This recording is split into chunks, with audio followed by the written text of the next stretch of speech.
Alrighty. Last we had left off, our little party of adventurers had made their way over towards, well, Voiland specifically. If I recall correctly, you guys were going after something. But what was it? Oh, yes. You were going to go and explore and see if there was a possibility of getting a boat or something that could potentially take you the majority of the way through the Dark Lake towards Vinewater, so you could go and investigate something that the previous riders, the third set, had found. Though they had managed to see it and kind of find something, they didn't really get a chance to explore before they were attacked by a bunch of, like, strange Sahuagin who seemed to have powers beyond what they normally would have.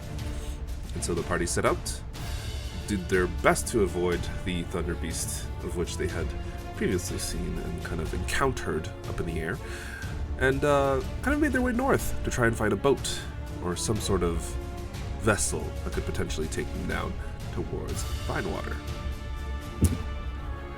But during the time, you guys found a small town of which you kind of decided to explore a little bit, finding a dilapidated and kind of like ruined building.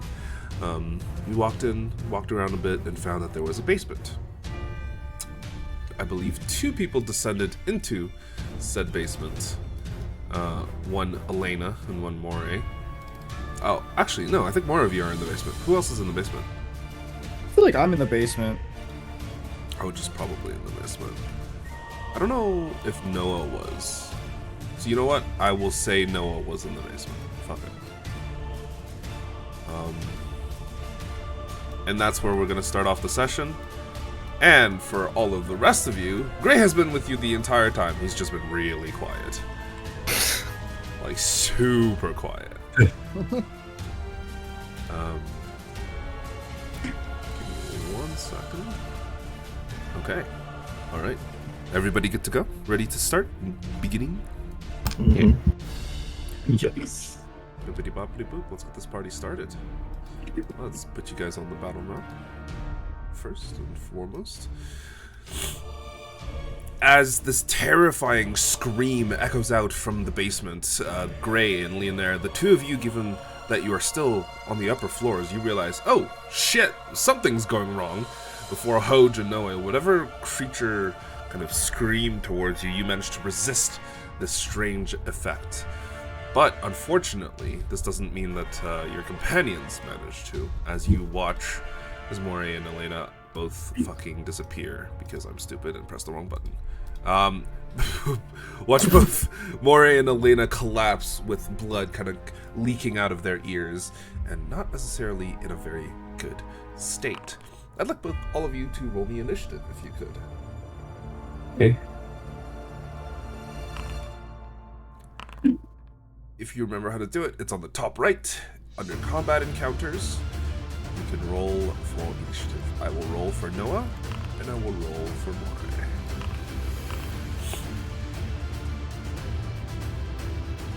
Mr. Lionel. Yes.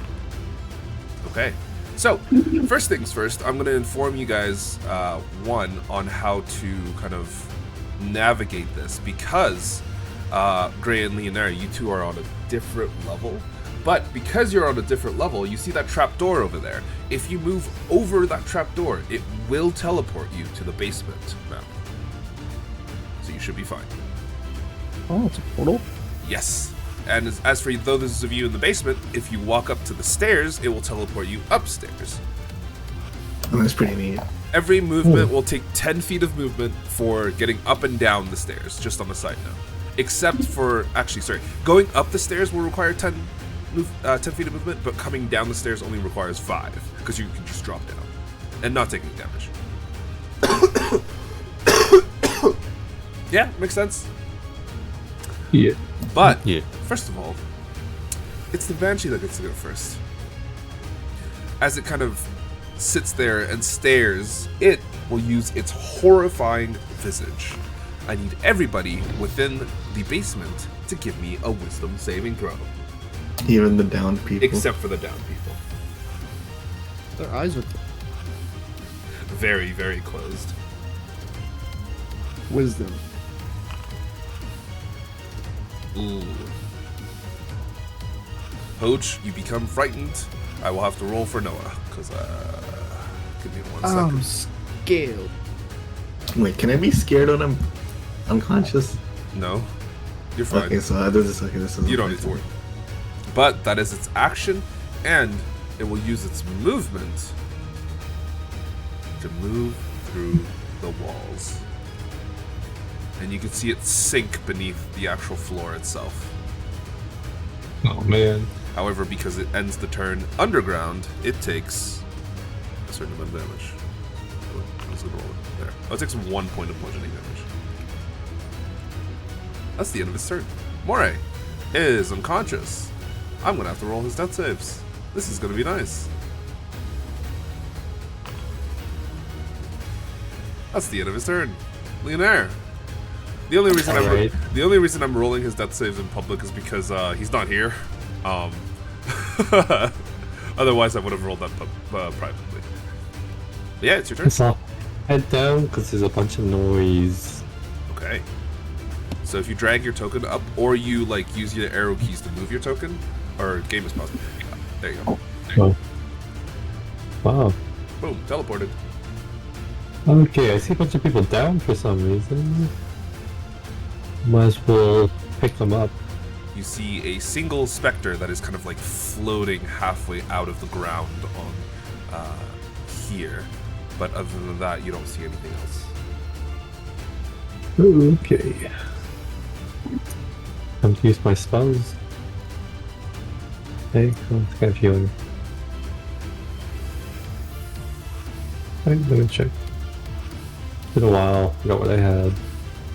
All good. We're all trying to get back into it. It's been a hot minute since we've played. Quite a hot minute, actually. It's been a couple of weeks. A month? Oh. Sorry, go ahead. I'm gonna healing word Elena. Mm-hmm. Remember, you can target... Oh, yeah, that's fine. Oh, good.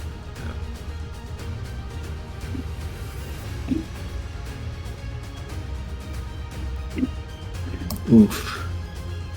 I gotta heal 4 HP. Mm-hmm. Elena, you are brought back to consciousness as Leonard kind of gives you a word. You feel yourselves shaking yourself awake. What was that? What happened? This thing. I'm gonna throw a dart at him.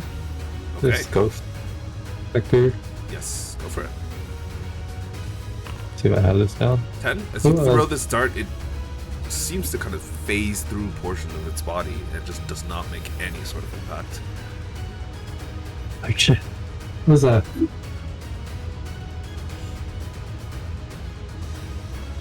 I'm gonna move a bit more. Alright. That's my turn. That's the end of your turn. It goes to the Spectre. Spectre, seeing that a bunch of new folks have entered the area, is gonna say hello to, what?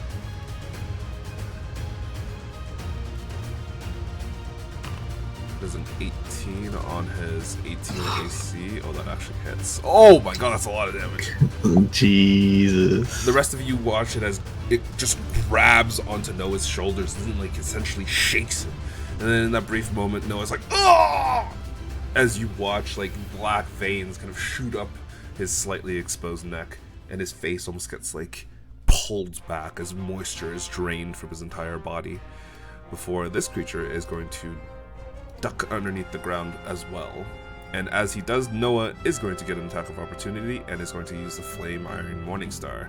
Whack! That's a miss.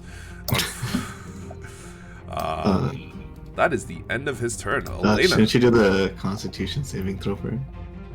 Sorry? Life Drain has the Constitution saving you're throw. Right. Oh my god! Oh no! It's rigged, Jake. It's rigged. No, it's not! Dice rolls. It's not! It's not, I swear! Oh god, his maximums were reduced by 16. Oh my god. Man, gonna Holy die. shit. Oh my god, wait, I have max roll. Oh no, that's not a max roll. That's basically a max roll. And it I'm requires a gonna long die. rest to recover. Holy shit. I will say this requires a short rest to recover. Oh, thank God. But, Elena, Well, you are currently prone on the ground. I'm gonna spend. Is it half my movement to get up? Yes. I will spend half my movement to get up. And first, I will drink a healing potion. Okay. I think you should probably save Moray. He's gonna die. Oh, true. He's gonna die. Yeah, I'm gonna give him. Can I? No, I only have 15 feet. Can I like move here? Yep. And then move in between them? Yes. Okay. And I guess I will use my action to feed Moray health potion. For it.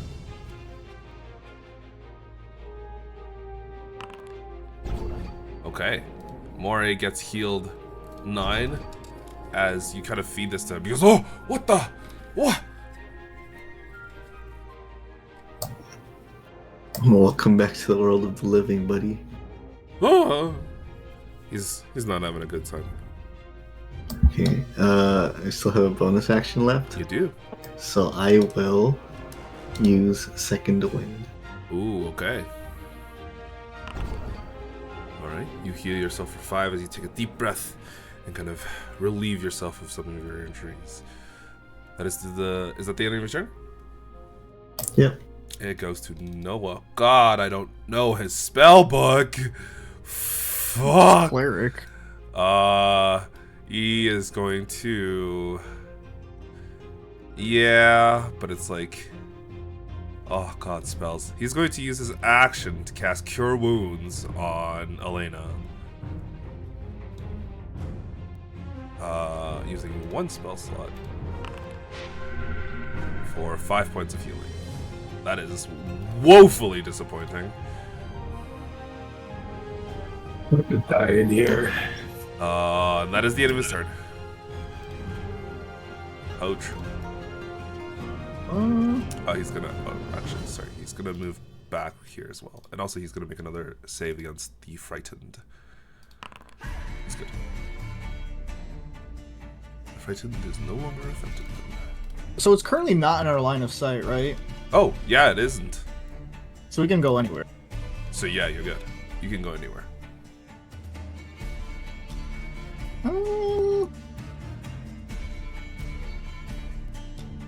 I mean...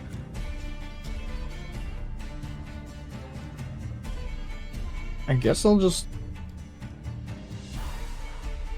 Can I, like, prep an attack? Yes, you can. Yeah, I'll do that. Yeah, essentially what it is that you will use your action to hold your action. And what'll happen is that you will tell me a trigger. And then once you get to that point and the trigger happens, you use your reaction to activate your turn, essentially. But you can only hold an action or a bonus action. You cannot hold both. Okay, if that's the case, I'm just gonna ready my battle. And then, you know, if it appears within 5 feet of me, I'd say I would swing. Okay. That's your action. Did you want to do anything with your bonus action? Yeah, I think I can probably give Moray a healing potion. I have an extra. Yeah, you can use an action to feed him as well, even if it's even. Is it? if Oh, he's it's an. Oh yeah, because I'm feeding him, right? Yeah, it's a bonus action to take it yourself. Good point. Then I can't prep my reaction thing. Right? No. You could still use your. Oh, sorry. Yeah, if you're using an action to heal Moray, then no, you wouldn't be able to. But if you don't do that and you use your action instead to hold for the attack, then you would be able to. Like, you'll be fine. All right. I'll rather heal and not the attack. Okay.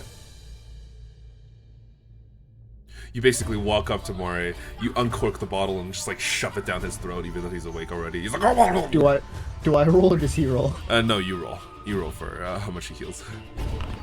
7. That's pretty good. Yeah. I lack permissions again. Oh yeah, sorry. It says that because of like, it's like the world updating or something. I don't know. It's kind of weird. Yeah. Okay. No, it did remove the item. It didn't remove it at first, but. Oh, good. Yeah. Let me have my. Boopity-boopity-bop. Gray, you glance as everybody else is now currently in the basement. You're like, don't seem to be doing all too well. Maybe I should help them. Or I could just leave. That doesn't stop Let me you. join the fort. Go down here. Yeah. Oh. Yeah. Oh shit. Sorry, I like completely forgot I had this module installed until recently where I was looking through my list. So now I have realized I have the module installed. So yeah. You suck.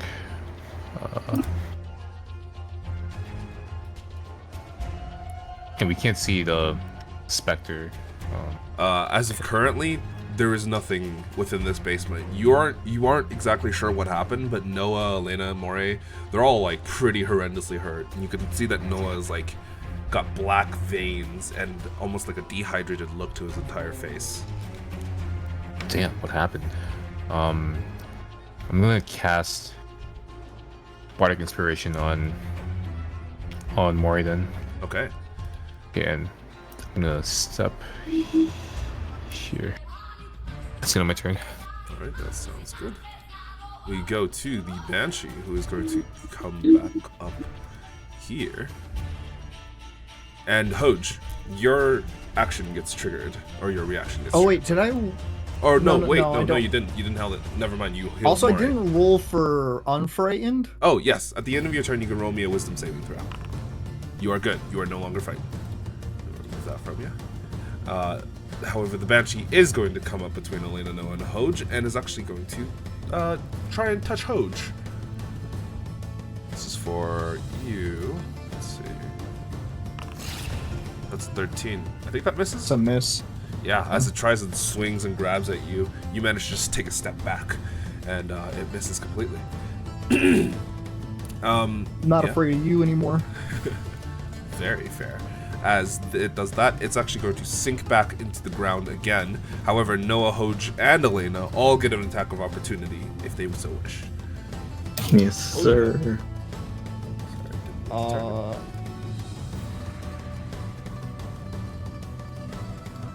Select. Oh my god! These guys Okay. taking revenge. Jesus Christ, guys. Oh, I seem upset. Like, sorry.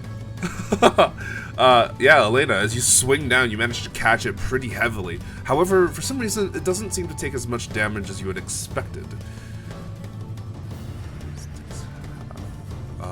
Same thing with this flame iron. Actually, is it resistant to fire? Oh, it is. Okay. And Hoj, with your battle axe, you also hit.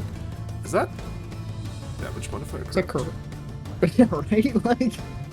Oh no, it is because it's based off of strength. Oh yeah.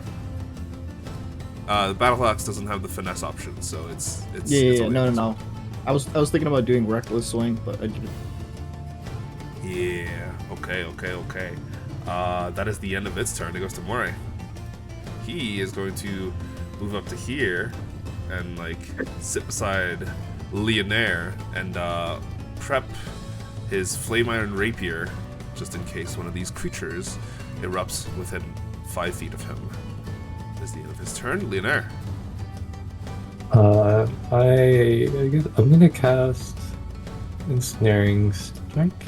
Ooh, okay.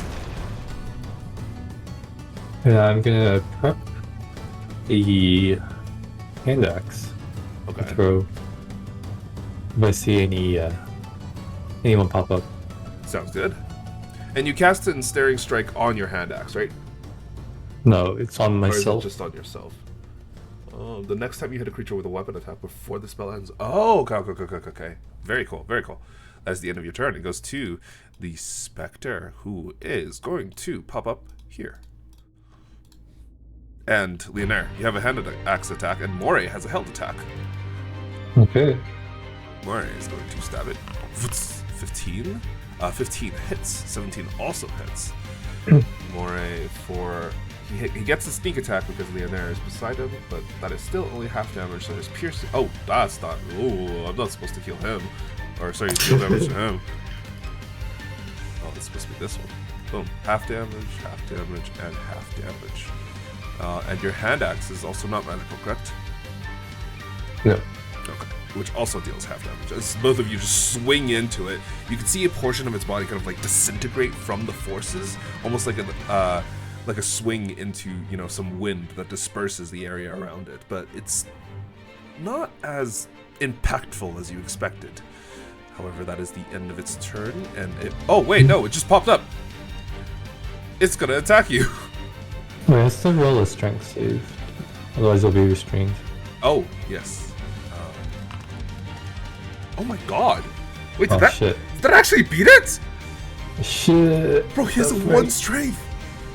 What the? So strong. Oh god. Can't believe you lost to a Yeah. ghost. Slashing fair. Oh my goodness. Yeah, unfortunately, as you hit it with the actual ensnaring strike, you see these vines erupt from the ground beneath it, grab at it, but for some reason, some magical reason, it manages to, like, in a brief moment, cause itself to become fully incorporeal, and all of these vines just pass straight through it before slamming back into the ground and disappearing, having no additional effect. It does do 2 piercing damage regardless, right? I don't think so. When restrained by the spell, the target takes damage. Oh, okay, never mind. Yeah, no, that's that. It's gonna target you with a life drain. That's a natural one. It misses. Let's roll a d10. See what happens if it. That's a 5. A detrimental effect to someone nearby to where it aimed. So, Leonare, I need you to give me a dexterity saving throw. Okay. That is a success, luckily, because the DCs are pretty low. It's as it tries to kind of like swing towards you, it actually completely misses, grabs onto the tile below you before it just tries to lunge upwards to throw it at you before it just misses you completely and it smashes into its own head and deals 9 points of bludgeoning damage. Fuck me! It's dealt more damage to itself. Which is reduced to 4 because it's not magical. The tiles are. That's the end of its turn. It's going back underground. It says fuck the rest of you. Both of you don't have your reaction, so unfortunately you cannot make an attack of opportunity. That's the end of its turn. It goes to Elena. Okay, I will. Let me see. Does Blade Song come back in like a short rest or a long I rest? believe it's a long rest. Okay, I will not use that. I will move here. Mhm. And then I will use a held action to prepare Booming Blade. Okay. For if That's it. any of them appear within 5 feet of you, correct? Yes, and I assume that Booming Blade's effect will take hold if they go to the floor. Presumably, yes. It does, Okay. yes. Because it's effectively moving out of your range by escaping into the ground. Okay. No, it's my turn. It's Noah's turn. He looks around. He's not happy. He's like, ah, shit, I only have so many spell slots. And I... Healer kit, right? He's on the. Oh, yeah, healer's kit. That's an action. He's gonna healer's kit on Elena. That's an action. Sick. Right? I think it's an action. Let me double check. It is an action. Okay, cool. What is the healer feat? Like, how much does it actually heal with the healer feat? Is it D6 plus something? I don't remember. I'll search it up. Yeah, I'm gonna double check right now. Healer feat, it's a d6 plus 4. Wow, okay, so he's gonna use that. That's a 6 for Elena using an action. That's pretty good. That's really good, actually.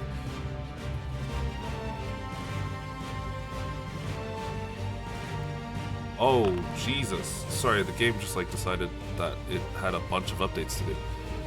Yeah, okay, so his, I thought he had a second healer's kit. Maybe he only has one. We bought another one when we were back in Bastion. Oh, I guess this is the one that has been used. Right. So he has 15 charges on this. Right. Yeah, that's his action. He can't do anything for his bonus action, so it's gonna go to Hodge.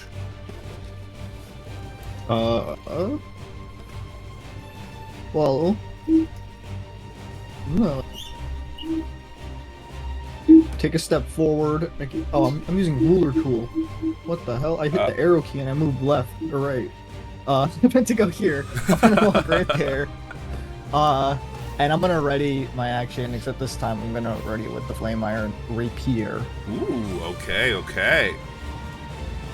Other than that, I think I will end my turn. Great. You're currently standing in the corner, waiting. Yeah. Can't do anything. I'm just gonna stick closer to the team. You can And be do on a similar thing to what Hodge is doing, as in essentially hold your action. So you have a longbow, right? Yeah. You could just hold your longbow's attack until something triggers it, such as when an enemy appears within range. Okay. Do I have to do anything on the character sheet or? No. You just tell me. Yeah. Okay. I'll hold my bow then and be on the lookout. All right. Excellent. Yeah. That is the end of your turn. It goes to the Fanatical Banshee. The Fanatical Banshee is... Let's see, where is it going to appear for maximum effectiveness? It's going to appear here. God damn it. So It's Hodge. not maximum effective. Hodge, you get an attack, and Great, you get an attack.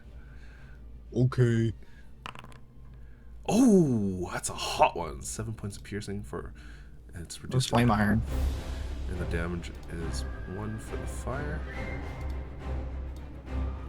The 11 unfortunately does not miss. Or sorry, it does miss. Hodge, as it kind of like pops up out of the ground, you immediately swing your rapier, and you can see that the rapier itself catches flame right as you're actually making the swing, as bits of sparks kind of erupt out of it from just contact with the air.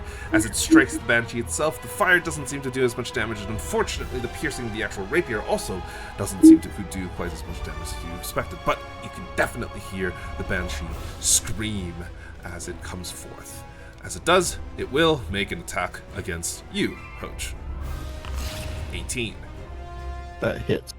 You take 7 points of necrotic damage before it, once again, disappears underground. Wait, so there's a way I can take that damage like automatically, right, instead of typing it? Yes, so if you click your token, and then on the bottom right you hover over the 7, there should be on the right side of it, click to apply full damage to selected tokens. Click my token, and I hit the 7, click this on the right or left? It's on the right side if you hover over the 7. Yeah, there you Boom. go. The left side is for healing, the right side is for damage. You can do that with healing as well, so, other places. But that's the end of its turn. It goes to Moray. He is going to move up to here and is going to try and reduce the capability of the enemy coming in contact with just one person, and is going to move to here and is going to hold his action for an attack again. Leonaire.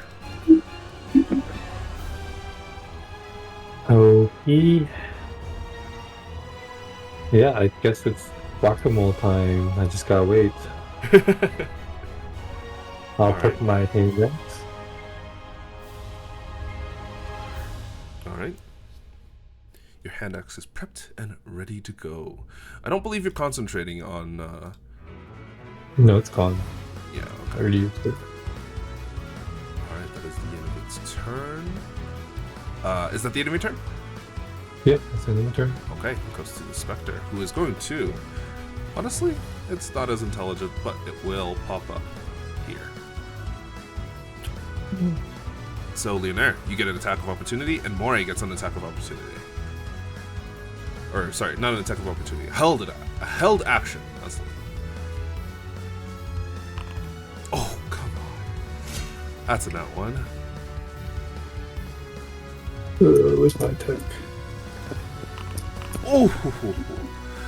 Oh, Moray, no! Oh no. Moray fucking stabs himself in the leg.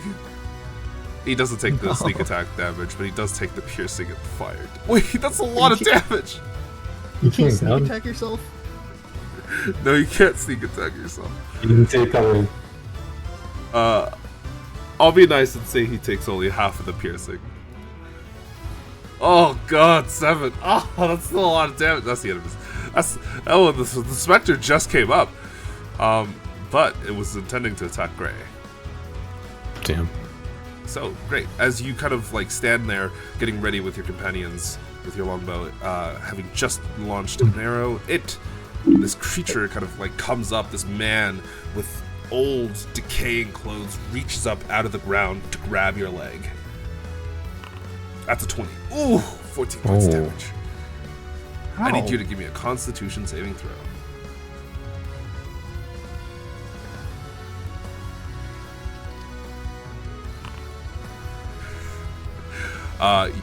Okay, your max HP Sorry. is reduced by 14. So underneath your on your character sheet at the top left, if you look underneath your hit points, there should be a thing that says plus max. If you type in minus 14, that'll cause your maximum HP to be reduced by 14. I did it for you this time, but for the future going forward. The rest of you can also see that visually, as in, the portion of the health bar that's fucked. That is, however, its turn, and it will actually get overconfident and stay on the surface. Elena. Okay. Can I move all the way around? I think I have the move. You can move through Leonaire's space, but it's just considered difficult terrain if you want to cut through it. Yeah, so that's 5. 5, 10, 15, 20 to get to the other side, and then 25.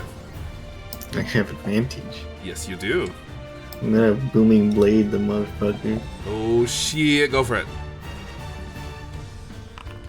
Ooh, 20. Okay. That I need definitely to roll hits. the damage. 6 points of piercing damage. Not bad. Okay. And the no wait, I can't do that. Yeah, that's the end of my turn. Oh wait, it's dealing damage to the wrong entity. Sorry, give me 1 second.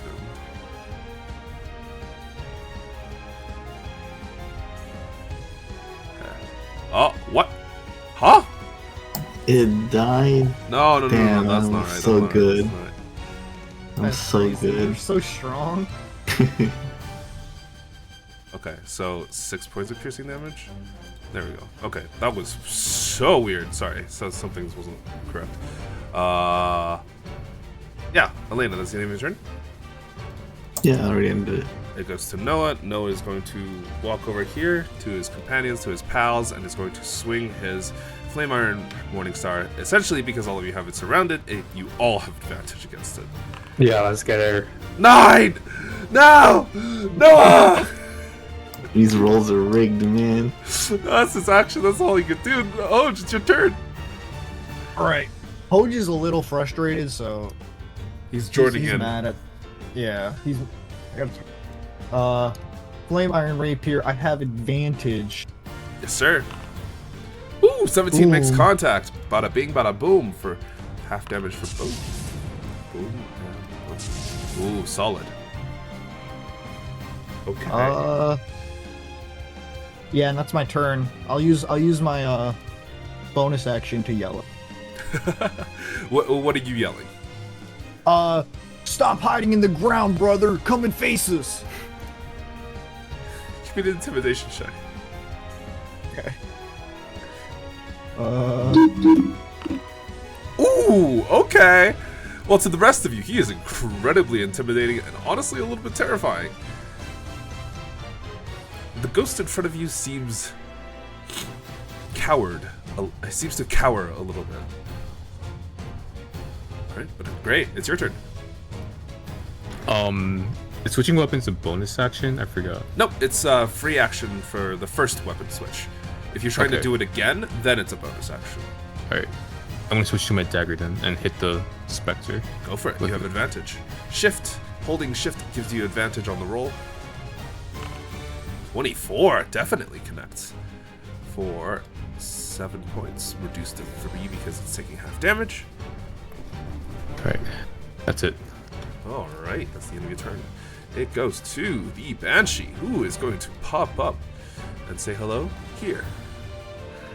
And because of Hoja's taunt, from the best that you can tell, it seems to be very upset. And is going to make an attack towards... actually, no, sorry. It would appear here. And it will attack Leonaire. Okay. That's fine. 12, I believe that misses. Yeah. That's the end of its turn, but it will move to here. Oh, that's not what I meant to click. Moray is going to stand up. Aha! And is going to... Well, no, he's not standing. He's already standing. He's going to stab it. Flame Iron Rapier. That's a 13. I think that hits. It does hit. For half, half, and half. Unfortunately, though the creature does look horrendously injured at this point, the portions of its body is like falling apart. The ectoplasm and this kind of like solid feeling that you've been making contact with your weapons is just like slowly falling apart. You can see it almost unraveling at the bottom and beginning to just kind of fall to pieces, but it's still holding on for its life. At least it's unlife for a little bit longer. That's the end of Moray's turn. It goes to Leonaire. Sorry, what's is the fire damage also halved? The fire damage is also halved. Oh, I thought even magical stuff would be fine. For some reason, it seems that these creatures are resistant to fire damage. Is the fire magical, or is this like... Isn't it like physical This fire? is physical fire. Because it comes from the force of friction of your... Like, the actual force of the swings igniting the actual rapier itself. Like, the material itself, sorry. Leonaire. Makes sense to me. It's your turn. Alright, I will just flash at this guy. 19. And this is the one between you and Gray, correct? Yeah. Yeah, solid. Boom. 3 points of damage. As you make contact with its back, you can see like a portion of its armor, or what you think is armor, split apart before you realize it's actually just like a cloth tunic. And for a brief moment, give me an insight check.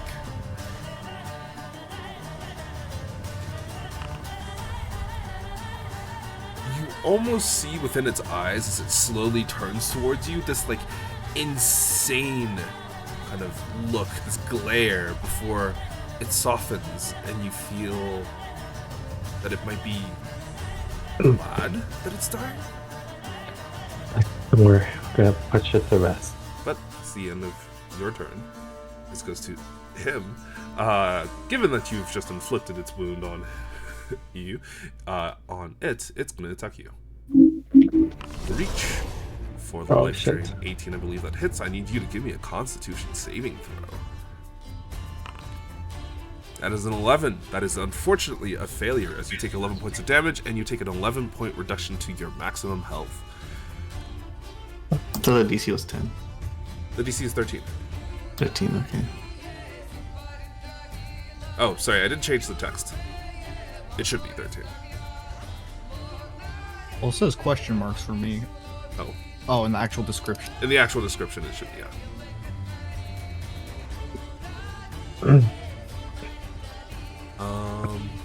Okay. That's the end of its turn. Elena. Okay, so I completely forgot that I'm dual wielding, so I can use my bonus action. Yes, you can. You were scared. Okay, so That's the fear factor. I'm gonna. When I'm taking the attack action, can I start with my bonus action? Unfortunately not. Okay, god damn it. Okay, yeah. Okay, I will use my action to attack. Ooh, okay. God damn, okay.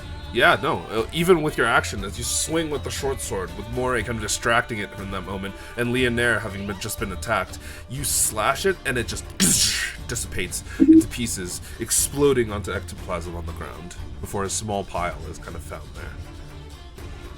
I will move here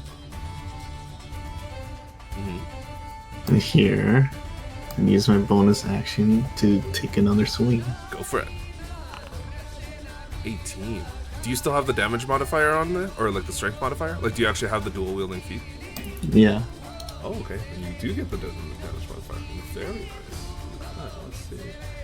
Dippity-boppity-boop. That's 8 damage reduced to 4. Yep, that's my turn. It goes to Noah. Noah! Oh my god. He gets to do something, because it's actually still here. He's gonna run over and actually cast Toll the Dead as he snaps his fingers. And it needs to make a wisdom saving throw. Ooh! Okay, Oof. takes the full points of sick damage. And this is... Oh, actually... Doesn't this do bonus or something? No. It takes none. Is Oh, it's it necrotic. is immune to necrotic? This is already dead. As Noah kind of sees this, he's like, shit, I think it's immune. That's the end of his turn. Hoj! Oh. Well. Let me target this guy. Oh, actually, sorry, he's gonna move to here. But yeah. And I do have advantage, so Yes, sir. I'm going to Flame Iron Rapier it. Go for it. 18 definitively hits for 5 points of damage. Boom!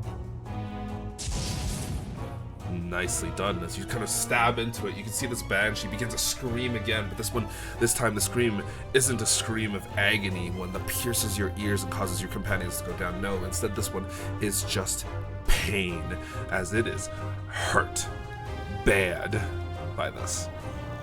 Just on a side note, in case you haven't noticed, your HP, if you the damage taken on your like token shown, is white until you are about half health, and then it becomes red once you are below half health. This is the same when it applies to enemies. So great, it's your turn. Oh, you're talking about the actual text. Yes, I'm talking about the text, not the anything else. Yeah. I'm gonna use my longbow. Mm-hmm. Attack the banshee. Go for it. Ooh. I need you to roll me a d10 to see where that arrow lands. Damn. Longbow in the basement. What's the roll command? So it's /r space d10, or you could click the actual d10 at the bottom of your roll thing. Oh, I see. Yeah. 4. Okay. I need you to roll me a d3. So /r space d3.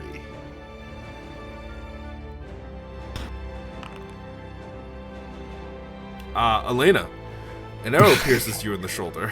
Oh no, I'm sorry. You take 5 points of piercing damage.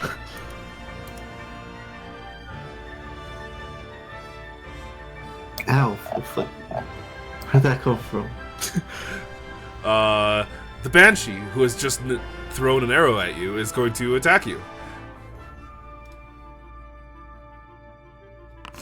17. That misses. Oh, it misses. Okay. As this time, as it tries to swing and kind of grab at your arm, you manage to take a step back and just kind of dodge nimbly underneath it. Before that is the end of its turn, it goes to Moray. Moray, he's like, damn, I want to join in this party. He's gonna run over here. And he's going to stab it with his Flame Iron Rapier. 12. Does that hit? Oh, it does hit. Takes half damage from half, half. That is the end of Moray's turn. Oh wait, does Moray do dual wield as well? I can't remember. Does anybody remember? I thought he was using a Does he know rapier. it? Wasn't he training for it? I thought a rapier is like a one-handed thing. No, he was training for a +1 to rapier to hit. Oh. Well, he's gonna smack it in the back of the head with a belaying pin regardless. Sorry, that has advantage. Oh my god! Rigged. Hey, like...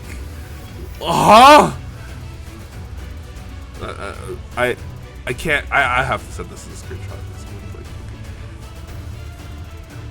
Oh. That's the lowest rolls like you could have gotten. Yeah. Oh, you know. You just want more to die, don't you? You're telling me it's not rigged? That's the end of his turn. Lay there. I guess I'll just join in. You already have advantage here. Yeah. 12 hits. 6 points of wow. slashing reduced to 3. Thank God that AC is low. Can I grapple this? You could certainly try. I was considering. Yeah, that's my thing. Alright, that's the end of your turn. It goes to Elena. Okay, I'm gonna hit him with the 1-2. Gonna boom and blade their ass. Go for it. Ooh, Booming Blade 24 definitely hits. For 7 points of damage. Reduced to half. That's not bad. And the second swing. Okay, 21 also hits for 6 points of damage, reduced to half. Number 3. Very nice. It's the end of my turn. Alright, that's the end of the turn. It goes to Noah. Noah is going to, instead of using Toll the Dead, because I forgot, he is going to whip out his Flame Iron Morningstar and smack it. That one definitely hits. Takes half damage from that, half damage from that. That's the end of his turn. It goes to Hoji. Okay, he is going to die here. Yes. Boom. Ooh, 18. Boom. 4 points of damage from there, 1 point of damage from fire, and 1 point of damage from the sneak attack. Unfortunately, as you kind of swing towards it, you see this woman in horrifying tears. Give me an insight check. As she's just crying these black tears of like complete dread and anguish as she's just screaming the entire time she's being hit. However, she does look like she is very close to being sent to the other side. That is the end of your turn. It goes to it goes to Gray. I'm gonna move closer this time Sure, go for it. and take another hit at it with the longbow. I would say that you have advantage in this situation as well. 23. Hey, we've got Mr. Noah. Hello? Hey. Hello, hello. So, Gray, how do you want to kill it? How do you want to do this?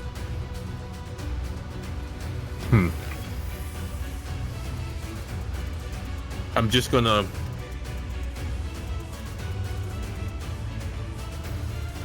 shoot it. Sure. sorry, I'm eating. I can't. That's fair. Okay. I was like, I mean, you know, power to you.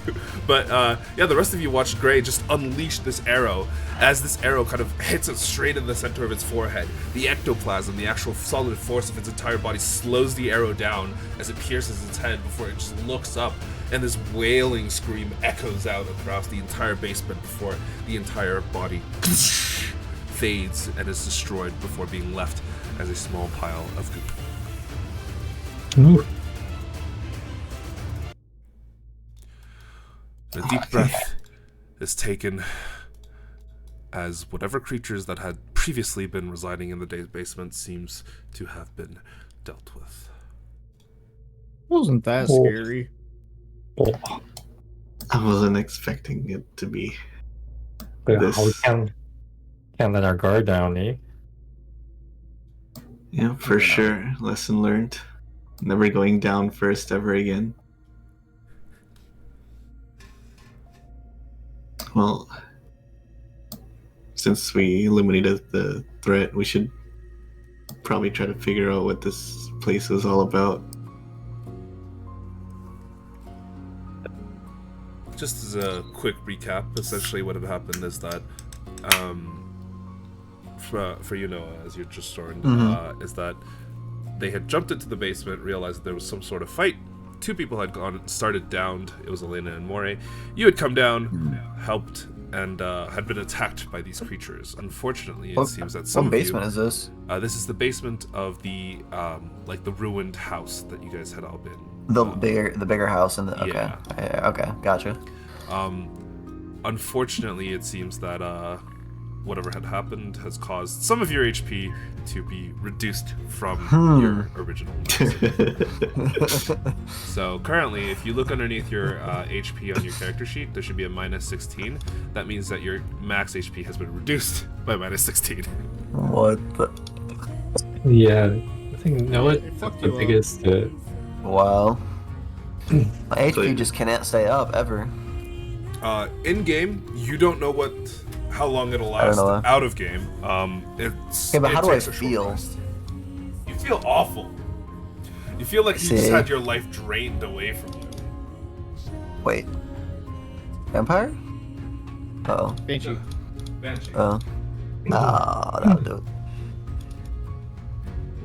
darn undead.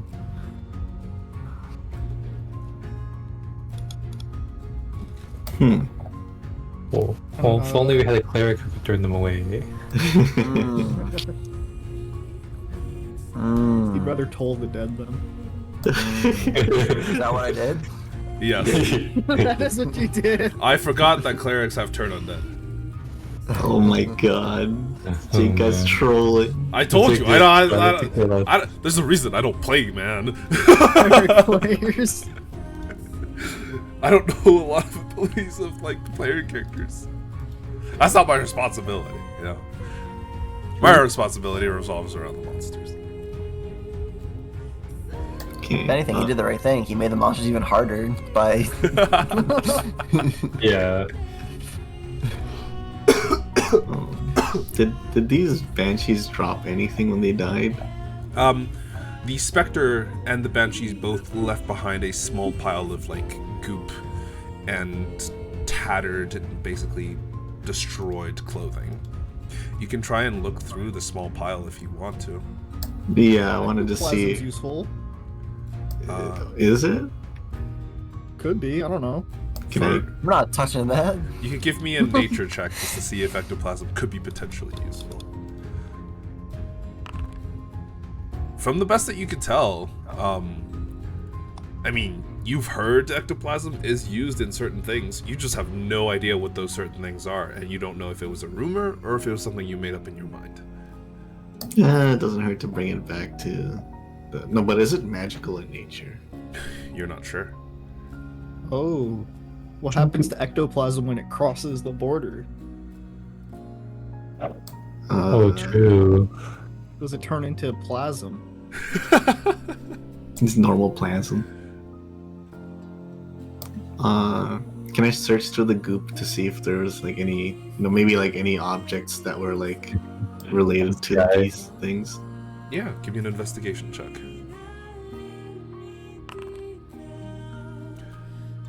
You do find one thing. Specifically, what appears to be a small dagger. The majority of the actual blade of the dagger has rusted away, and you can see remnants of what appears to be very old, dried blood upon the surface of it.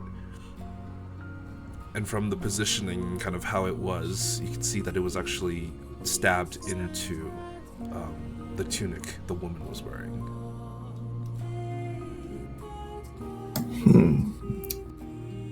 So that's how they went out, huh? It's kind of tragic, really.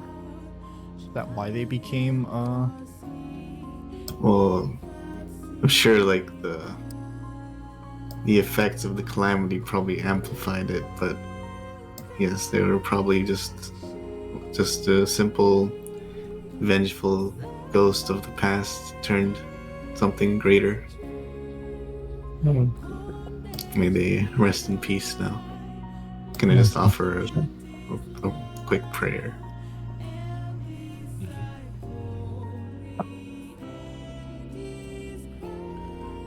Also, to catch you up, Noah, if you walk over to the stairs over here, it'll teleport you upstairs.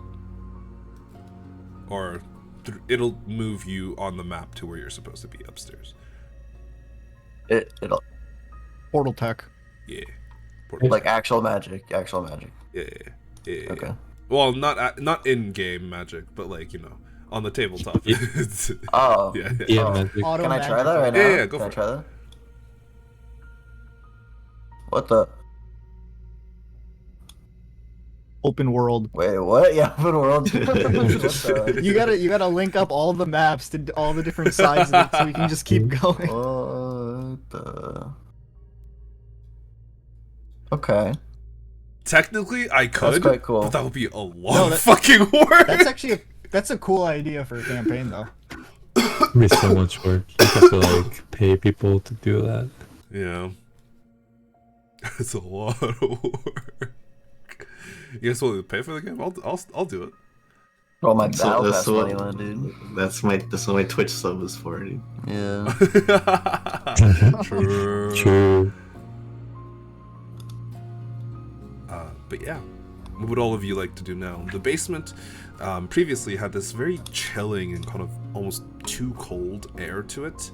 Now it's starting to slowly warm up, and you could feel that whatever air that had been kind of pressing onwards from outside, the relatively humid but comfortable air is kind of now washing into the basement.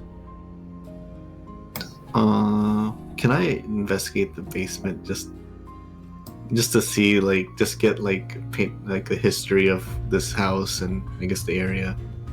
Certainly. Give me an investigation check. Are these books here? They are books. Some of those are bookshelves, but for the majority of them, they're actually wine racks. Okay. Elena, as you're kind of browsing through some of the books and kind of picking them up, honestly, they're in pretty good condition, given that they were protected from the weather. They weren't given an opportunity to kind of like take on any rain or weathering or any sort of things like that. So the majority of these books are perfectly fine. Like, they are well within. They look like they've been left to cover and like have a bit of dust on them, but other than that, pretty easily readable. And just kind of flipping through some of these books, the majority of these are kind of ledgers, specifically regarding a small winery that had been operated out of this area. You can't tell if it was purchases or sales, but a lot of these kind of account for very rare vintages of wine. Not necessarily too expensive, but decent enough to the point where they're, they could be worth a pretty penny.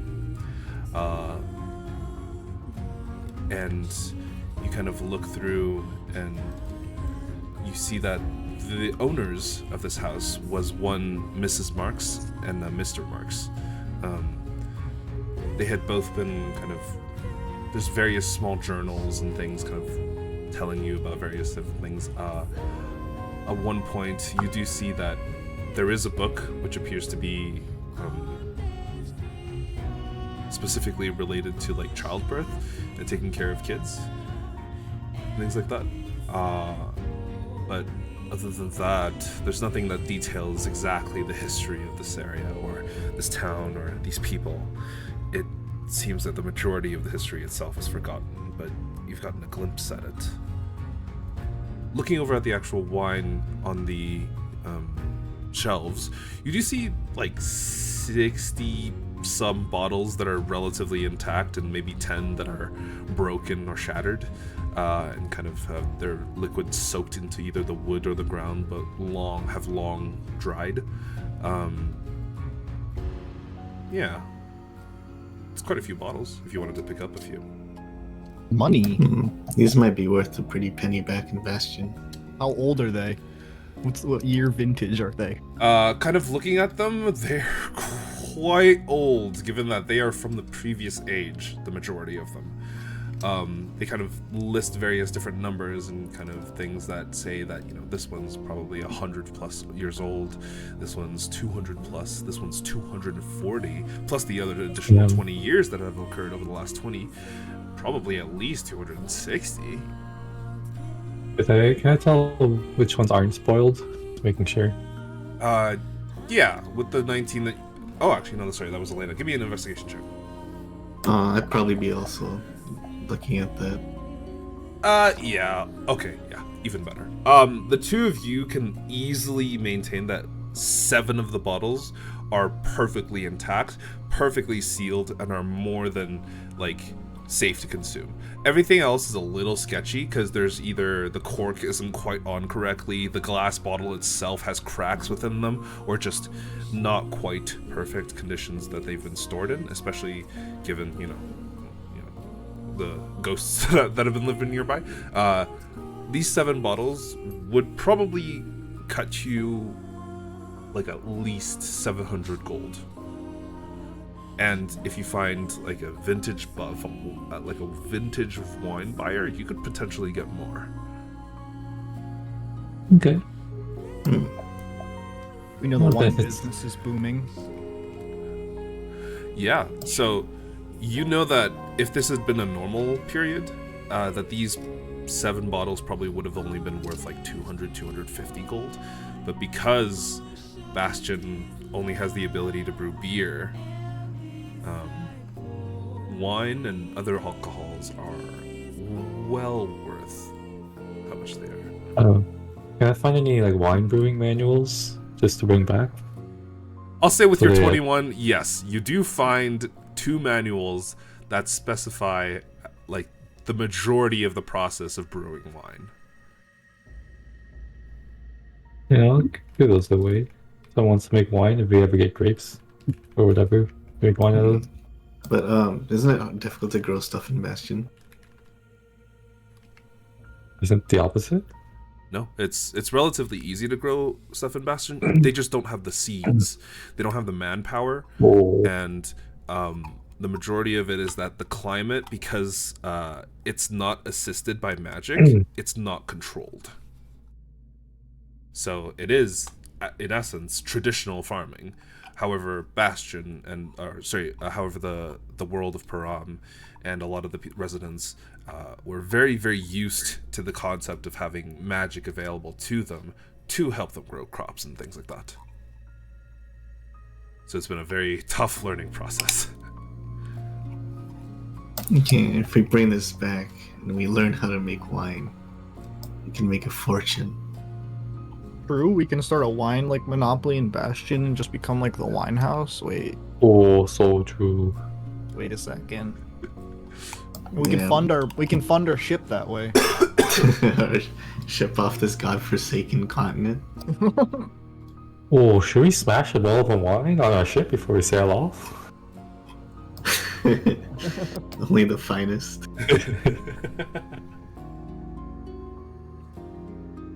But yeah, I think we should definitely take some of this stuff back. Probably fetch a pretty penny. I have a lot of carrying capacity, so if you want. Oh yeah. Also hold on it. that note, carrying capacity is now automated. If you check your character sheets at the bottom of it, you'll see a bar. The lower your strength, the less you can carry. The higher your strength, the more you can carry. I believe Hoj, because he has like Little Giant. yeah, he has he's got the Goliath feat. It allows him to carry a lot more. But currently, Gray, Noah, and Elena, I believe, are all currently encumbered.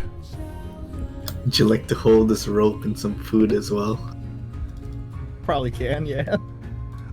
Here, let me make it so you guys can all observe each other's character sheets, and then you can just drag. Actually, no, sorry. In your character sheets, at the top right, there should be something called a party inventory.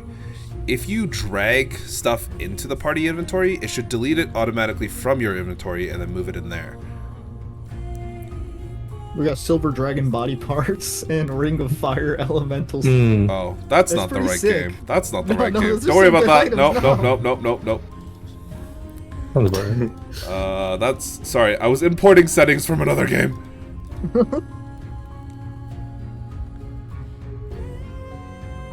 Oh shit! It also imported over the Dwarvish Gold. Whatever. It's fine.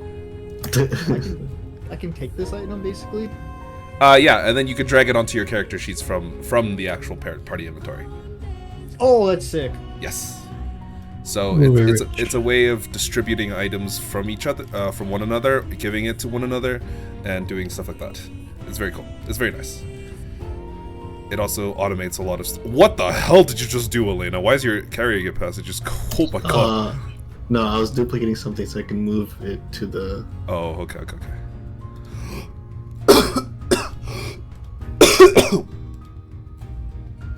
That should be good. Very cool. Yeah.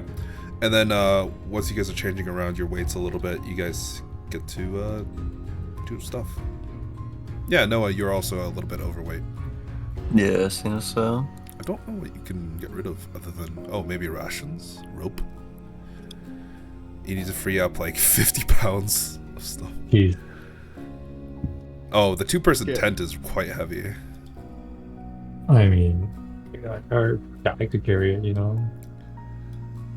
Sure. You how got much- room, Leon, there? Online. Oh, I only yeah. have like Yeah, Leonard's 10. pretty good. He's got, 10. oh, wait, you have 18 strength. Sheesh! Yeah, so because it's automated, I am now willing to actually use carrying capacity. Because before, I just completely ignored it because it was too much of a fucking tedium. Now that it's actually automated, makes it a lot easier. Yeah, feel free to play around with that. I believe Mori is actually also overloaded. So he's gonna put something in the party. Oh my god, he has a lot of... He's gonna drop his climber's kit in the party inventory.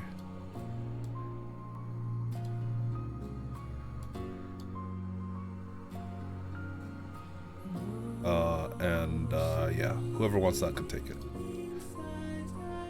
So I can fit it. Does encumbered mean half? Nope, I have it's half one. minus 10 movement speed. So that'll affect your Oh. overland travel as well. It'll slow down the entire group. I can't do anything about it. Yeah, you can. You could give some stuff away to like someone else. Yeah, I to know. carry, Half? But Half of my weight? no, if you look at the bottom of your inventory sheet, there should be a bar. Oh, minus 96. Okay. No, you should be 112. Mm-hmm. Like you can carry up to 112 with no issues, and then after that you become encumbered. I see. Okay. It's all based on your strength numbers and stuff. Mm-hmm. So because I'm under encumbrance, then I'm still traveling at normal speed. You are actually encumbered. So your first bar is 112. So if you're carrying less than 112, you're good. Like you're normal. But if you're carrying You're over medium 112, yeah, you're lightly encumbered currently. So your movement speed is reduced by 10. 10. Okay.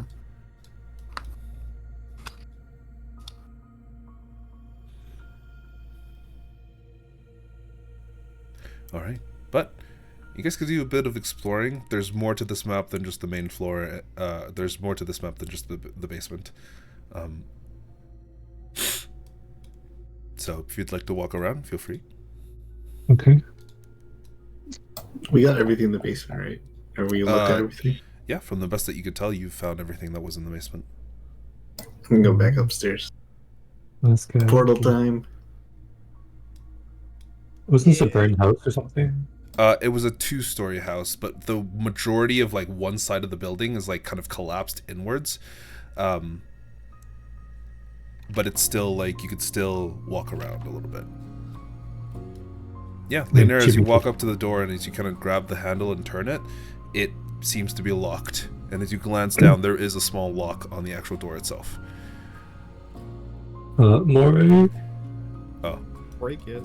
yeah. Moray is going to come upstairs. He's going to come over. You could just break the door open if you wanted to. You look over at the walls and they're really not steady, but you could also give me an intelligence check, Leonard.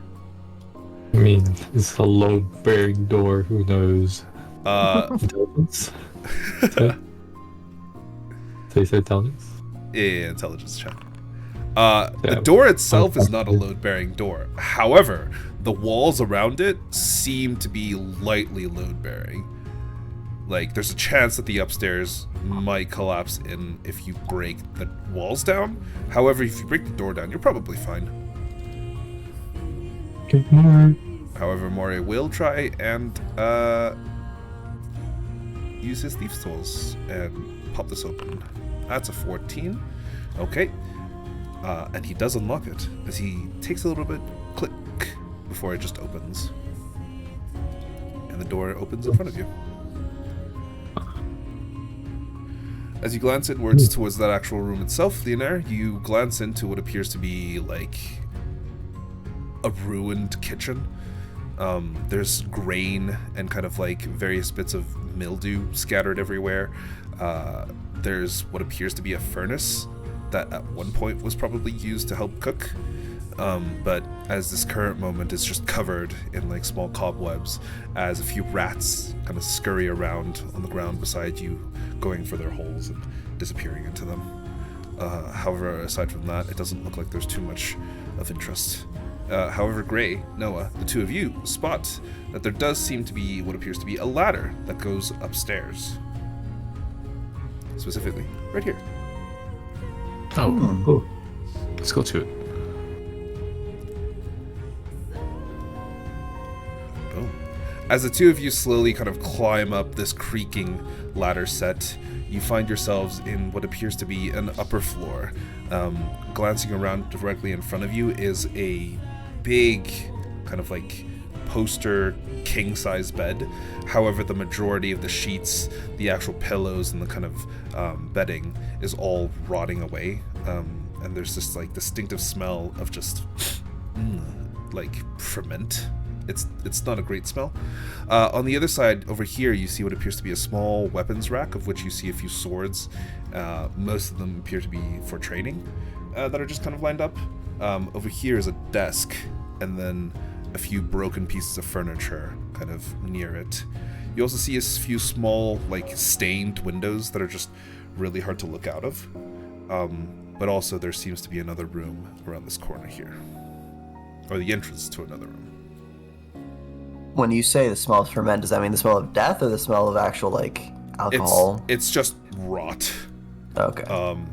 It's just the general smell of rot, mildew, and just wood that is probably not the most structurally sound. And as you guys are walking around, you hear the floorboards going. Uh-oh, guys. Watch your step. As you guys are walking around, Elena and Gray, give me a strength saving throw. Oh boy. Ooh, okay. Gray, no issues. You hear and feel the actual board beneath your foot crack and break before you manage to like pull your leg out before it goes under, and kind of like you dodge off to the side before another piece breaks underneath you, and you're like, oh shit, before you just like slowly settle into an area where you're applying only a little bit of pressure as you kind of like put your hands on the ground. But Elena, you're not as lucky, as the rest of you watch a pair of legs appear right near where you are, Leonard, as Elena's legs go through the ground. Pull my aspect there. What the floor gave way. Oh no. Someone help me before I fall. Take my hand. Stop, Gray. Alright, give me an athletics check, for one for each of you, both Gray and Elena. Without too much of an issue, you kind of grab Elena and just like pull her up by her arms. And Elena, you kind of grab onto Gray's like shoulders and pull yourself up as well. But both of you are perfectly fine. And manage to kind of like land on top and just like, okay, you're doing alright. However, there's still a door ahead of you, and now there is a small hole here. Why do I roll max damage on this every time, man?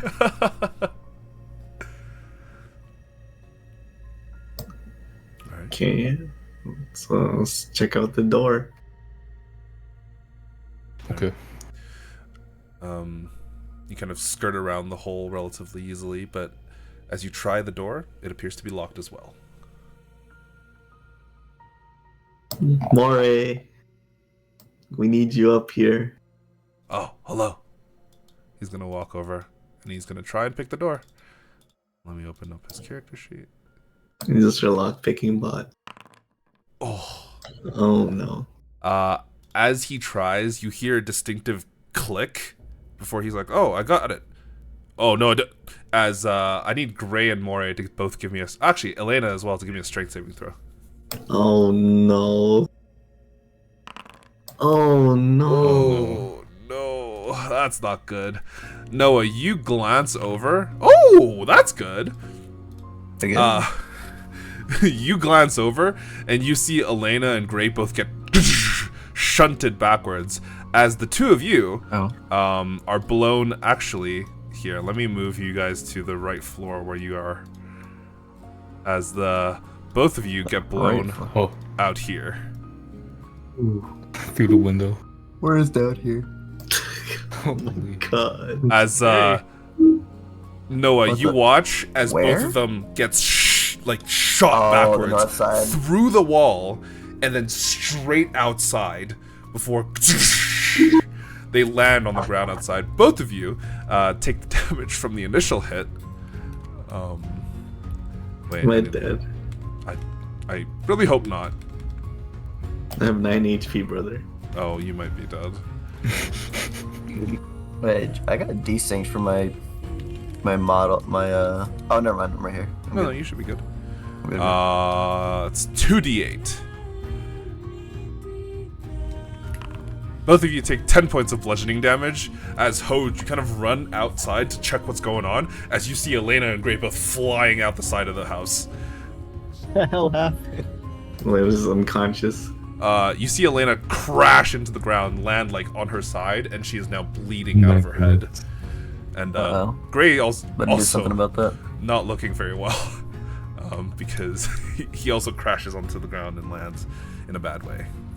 Who the fuck expects a random house to have magical barrier on the door, man? Why is it booby traps?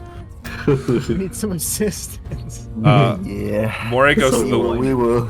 Moray goes to the window. He looks outside, through the blasted open wall. You guys okay? Did someone call for the doctor? Oh, he also takes 5 points of damage. Sorry. Moray is also bleeding all over the entire body, but he is still conscious, so he's presumably fine. That's a window you're looking out of, Leonaire.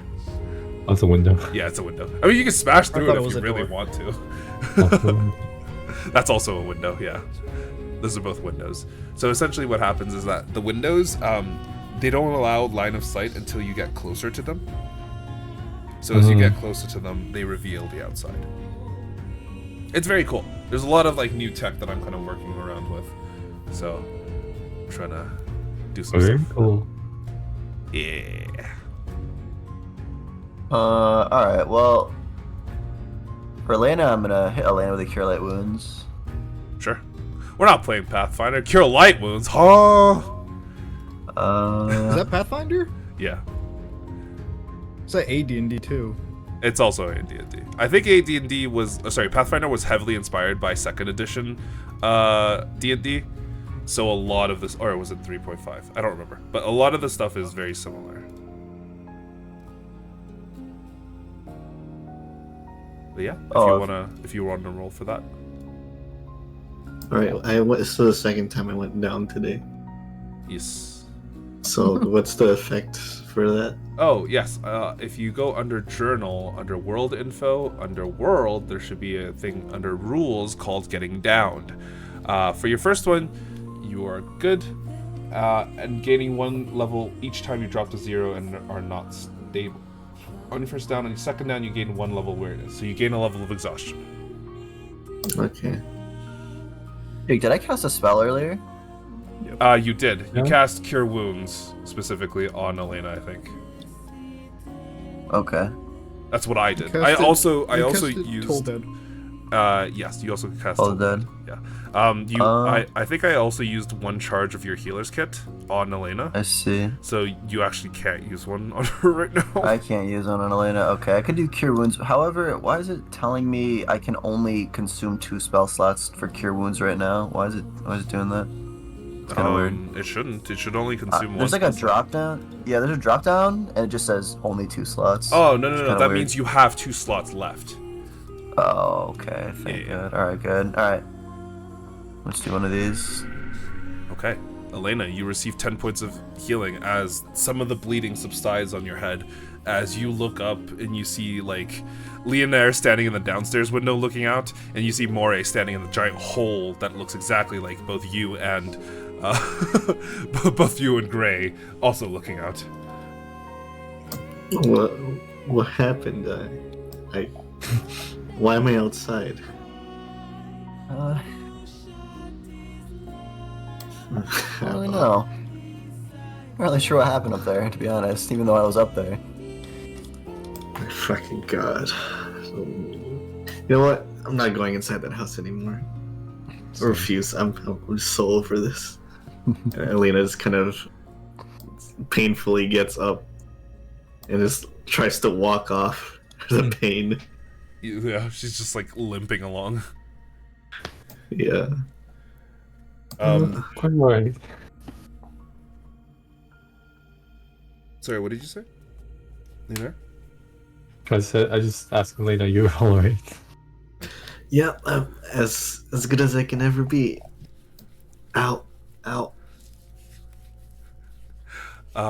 Moray is gonna look outside and kind of yell to you guys. Should I still try and get in this door? Or are we leaving? Oh, Well, I'll be down here to catch you if anything goes wrong. Oh, do you want to come up? No, I'll be down here to catch you if anything goes wrong. Yeah. He's yelling at Hoj. I'll go up there. Where's the stairs on the right? The stairs is to the left of the entrance. and also take a look. It's on the inside. It's inside. on the inside. Yeah. I'll just open this door, make it easier. Boom, there you go. You are now upstairs, and as you're kind of glancing around, you see that it seems to be some sort of bedroom. But yeah, you walk over, you check out the door, and you see that it is still locked, and whatever trap that seems to have previously gone off seems to now be inactive. However, the door is still locked. But looking at it now, Hoj and Moray can both give me an intelligence check just to see how sturdy this door is, or if it's load bearing.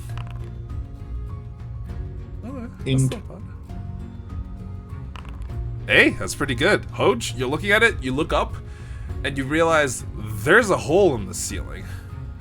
There's no way this is load bearing. You could smash this door down if you wanted to. I will do just that. Okay, give me an athletics check. Athletic. Ooh, okay. Because the door is starting to rot, as you kind of run into it, the entire door just shatters and you move on the inside very easily, as this door is now on the ground, and you look around at what appears to be like a baby's room. Over in the corner, you see a bed that resembles a crib pretty heavily, but also to the side at the very foot of the bed is what appears to be a small chest. The rest of the room seems to be decorated specifically with the purposes of making it look childish or friendly to a child, and honestly, it's quite nice, though the relatively dilapidated and kind of run-down state of it does make you a little sad. Alright, well, I'm gonna rob this kid. Go for it. Oh, So, what's in his chest? Yeah, you open up the chest and you find a small bit of valuables. Let me get you that list in just a moment, while the rest of you can continue discussions or doing whatever it is you need to do. This kid was loaded. this kid's shit than me.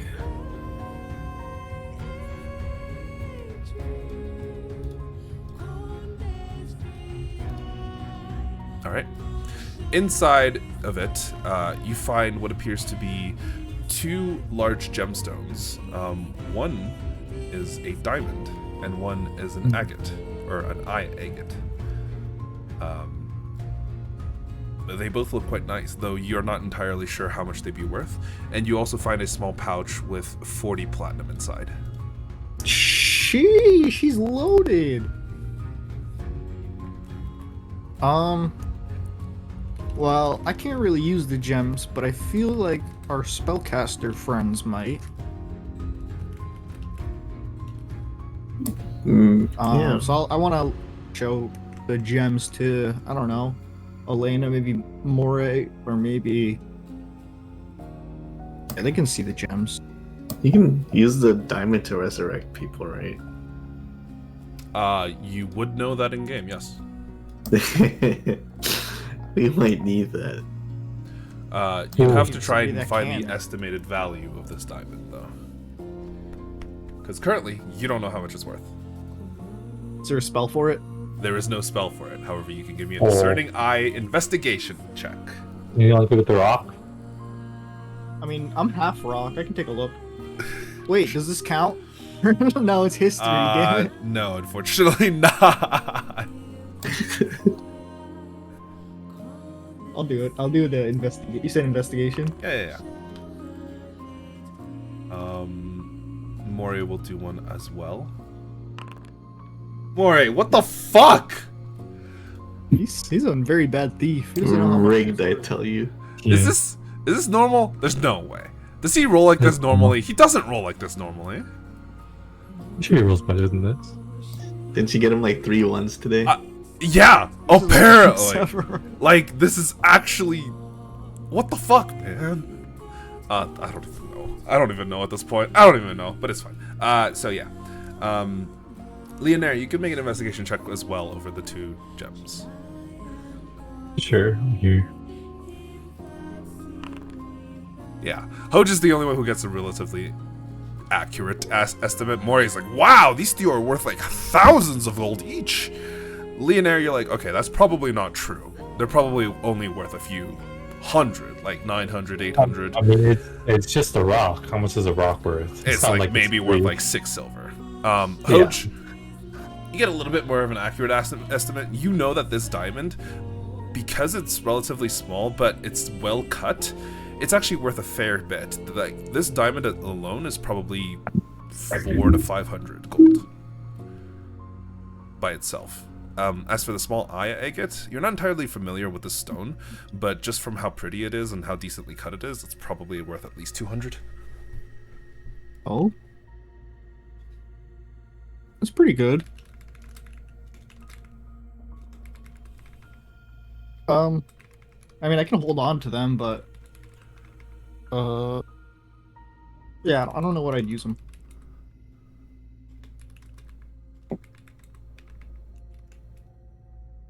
I mean, it's probably good for Noah when he learns Revivify eventually, right?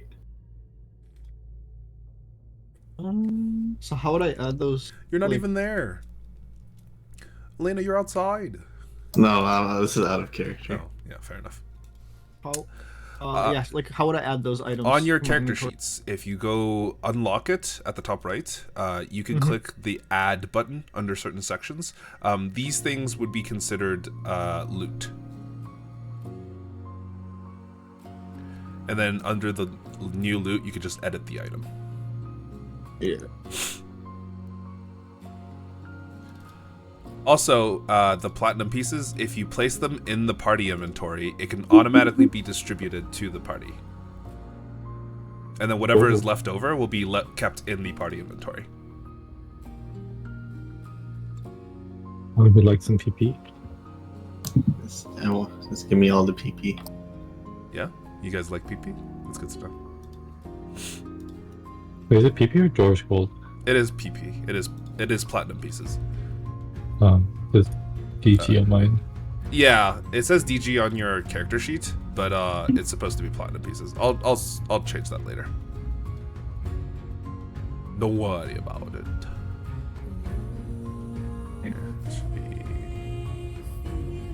It should be gold piece, and it should be platinum piece. I'll change that. So What's the weight of gold? there is no weight to currency. Because I'll say don't know. that they're so small that they're kind of negligible.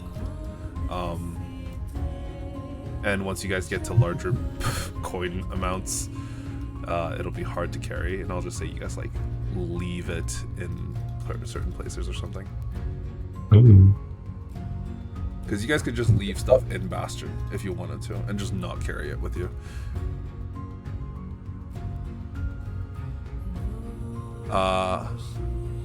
Yeah, actually, that would be really easy. Here, I'm going to give you guys a new character sheet. And I'll just label it as Bastion items. Let me change the sheet type. So it should be loot sheet. And now all of you should have access to this. So I'm going to configure ownership. Everyone is owner. Boom. Now under companions, there should be a new sheet called Bastion sheet. This will essentially allow you to just like toss stuff in there that you don't want in your actual normal inventory. If you'd like to do that, that's up to you. Okay. It's like a bank. Yeah. And if you really wanted to be kept individually, you could just add your name to the end of the item and be like, 700 GP, courtesy of Gray, or something. I don't know. Or it's like a donation to the party, if you will. It's up to you guys. I will let you manage your own funds and your own equipment weight and stuff like that. But yeah. Alrighty then. However, it seems that you have found whatever it is that you have found within this house, and glancing out towards the rest of the city, there is still a bit to explore if you'd like to do so. Looking out over this small town, I believe you guys had spotted a few things previously, that there was a few ships within the harbor, maybe 2 that were serviceable and perchance maybe usable, but there was also a warehouse, if you'd like to go explore that. The warehouse, Yeah, from the best that you can tell, seems to have a large amount of like seagulls, you think, just hovering around the entire thing. Some of them are flying in the air, some of them are actually landed on top of the roof, but they seem to be situated specifically around that area. Ooh. I want to try talking to the seagulls later.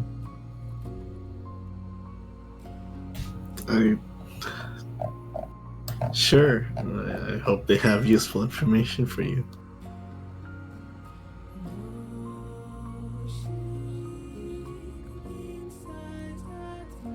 Okay. I guess should we head out to explore the rest of the village? Oh yeah. Sure. Yeah. Gonna set out.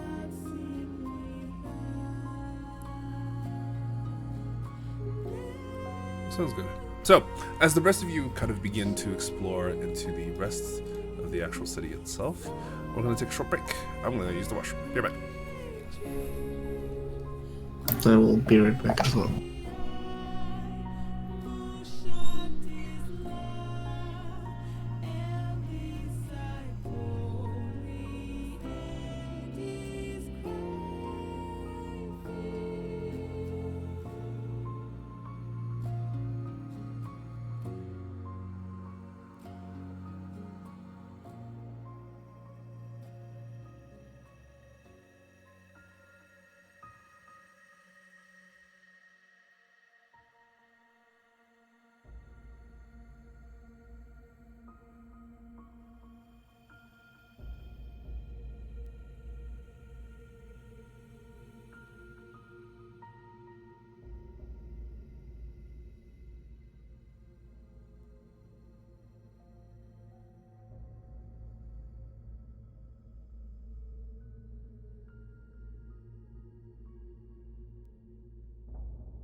Hello, I have returned.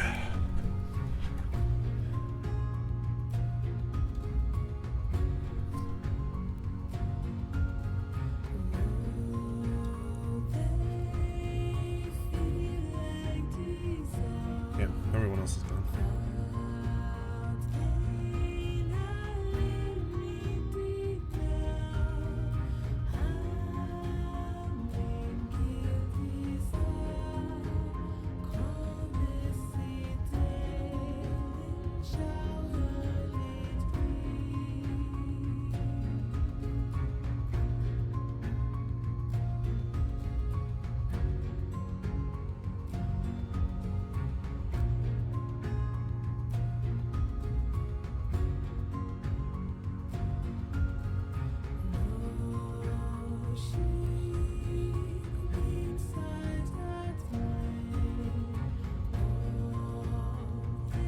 Okay. Hello. Yo. Oh.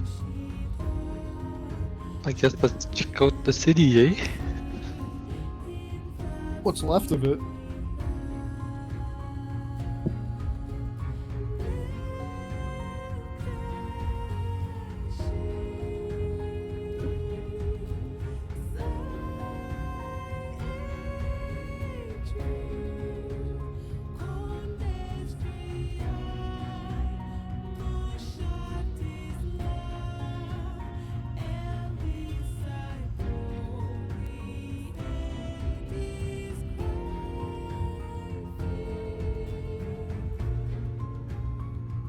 Is everyone else back? I'm here. Yep. Zuriel? Elena's not here.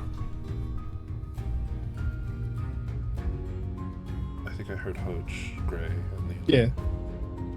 I'm here. Oh, is also here. Okay. Yeah, I'll start. But yeah, kind of glancing out over the town, you see what appears to be a warehouse. The few ships that had been described previously, which I believe was 2 larger ships and 2 smaller ships. One of the larger ships looked horrible and mostly sunk, and one of the smaller ships was just kind of destroyed.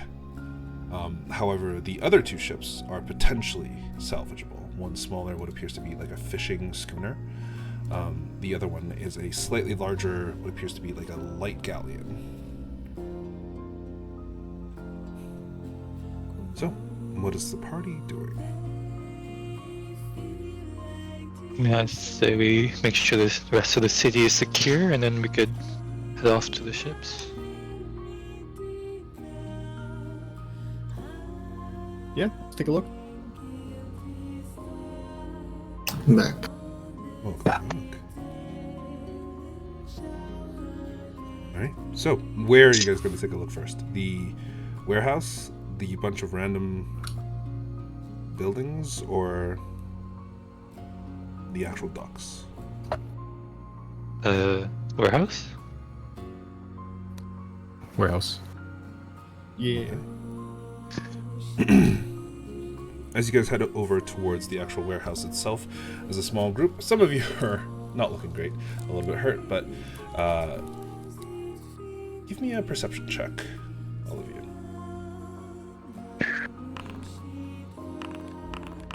Ooh, okay. I'm not paying attention. Alright. As all of you are kind of wandering towards the actual warehouses in the various, in the other districts, it's not a terribly far walk from the kind of rundown 2-story house that you guys had just come from.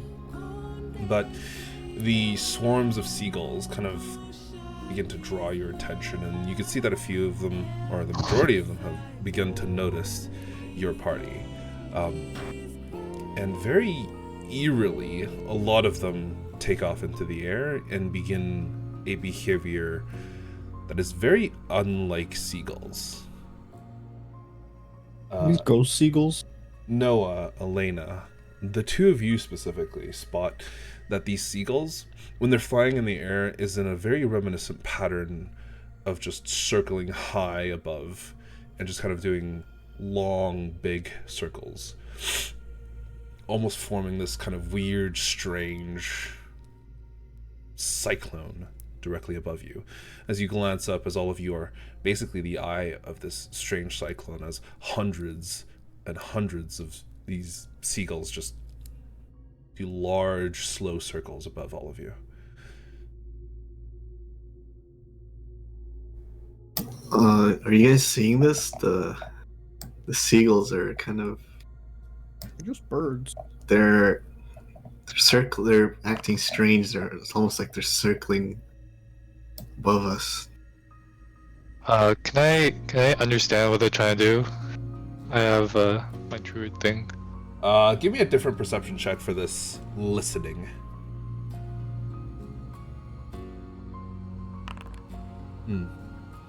From the best that you can tell at this current moment, as they're kind of circling, you remember that this is kind of behavior that's reminiscent of vultures. Like they're preparing and waiting for something to die underneath them, so that they can get a scavenged meal. What's the closest cover? The closest cover that you guys are currently in, as you actually entered the town itself, is that you've discovered there's quite a few different small shacks and buildings that you are nearby. The warehouse is, of course, the largest building, but it's still like a solid, 200-ish feet away from where you currently are. However, there are buildings nearby of which you can duck into if you'd like. I'm gonna definitely start doing that, especially considering I'm over encumbered. The healing kit can't be used on me, right? No, unfortunately. 'Cause Nope, it's also almost out of charges as well. So I think you bought a new one, right? You should have. I don't think so. I think this is the last one. Let me see. I thought you did when we were in Bastion last time. I just been going through them, I guess. Yeah, because I used to have 2. It would have been a healer's kit 2 with charges on the right, but I think this is the last one. Yeah. I remember I was asking, can I recharge one? And Jake said, no, you need to get a new one. Yeah. I specifically remember. Sadly. This is the last one. Gotta make it go far. As all of you follow the behavior of Noah and kind of ducking into one of the buildings? Hold on, before that, Probably not a bad idea. Elena's gonna chug a healing potion. Okay. Take a healing potion as all of you kind of duck into the buildings nearby. Are you waiting for something? As you kind of enter this low building with the majority of its roof still intact, you can see that it previously was probably some sort of butcher shop. Glancing in over the counter, you can feel and smell the remnants of what appears to be like rotting meat, but it's not quite that it's fresh rotting meat. It feels like there was probably meat rotting here 20 years ago, and the lingering is just a bit of that strange smell, but it is definitely still present, and it's kind of a little unnerving, especially with these birds kind of circling up high above you. So, as all of you kind of duck into this place, other than the unfamiliar smell, it doesn't seem too different from what you're used to. What are you gonna do? Oh, I think we should just go for it. I don't think they're gonna attack. Looks like they're just waiting for us to They think we're die or be weakened. What if they know it's there's something that that could kill us there? We don't know. Behavioral yeah. for sure. Maybe I'll summon familiar to carry out. Yeah, good idea. I don't have any more components. I can use this.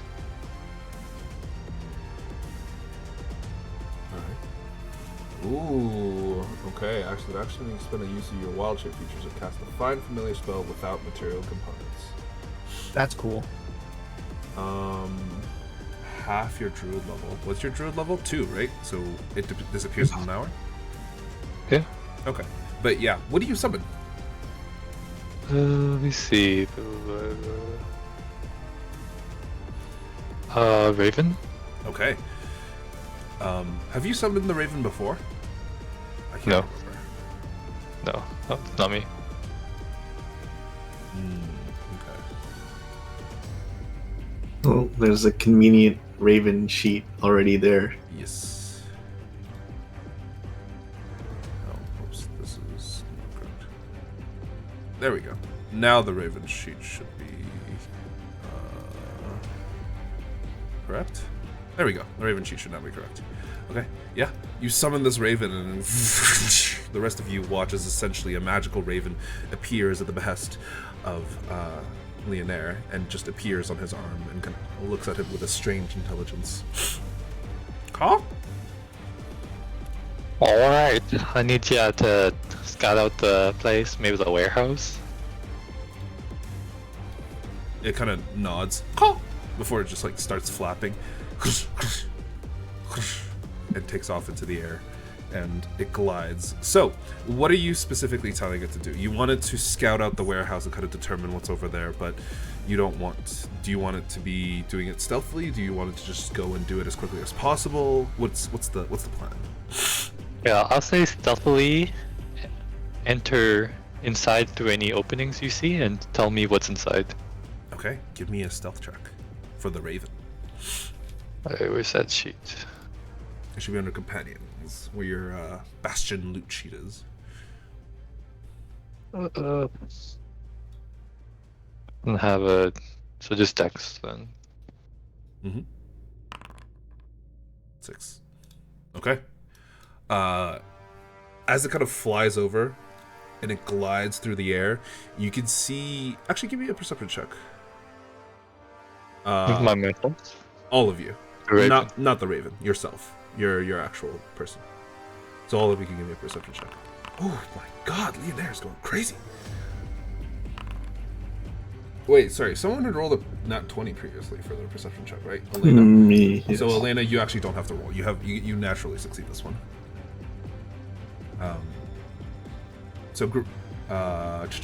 Leonaire, Hoj, and Elena, the three of you kind of glancing towards the actual raven itself and glancing up towards the strange and almost ominous circle of circling like seagulls.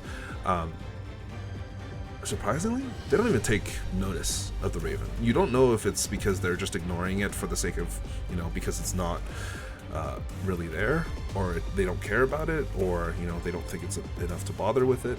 You're not entirely sure, but the raven very easily flies up to the actual warehouse. You can see it pass by some of the actual birds that are still perched on the roof itself before glancing on the interior through a massive, kind of big hole on the top of the roof. And what you see on the inside, actually, can you see through it like Find Familiar?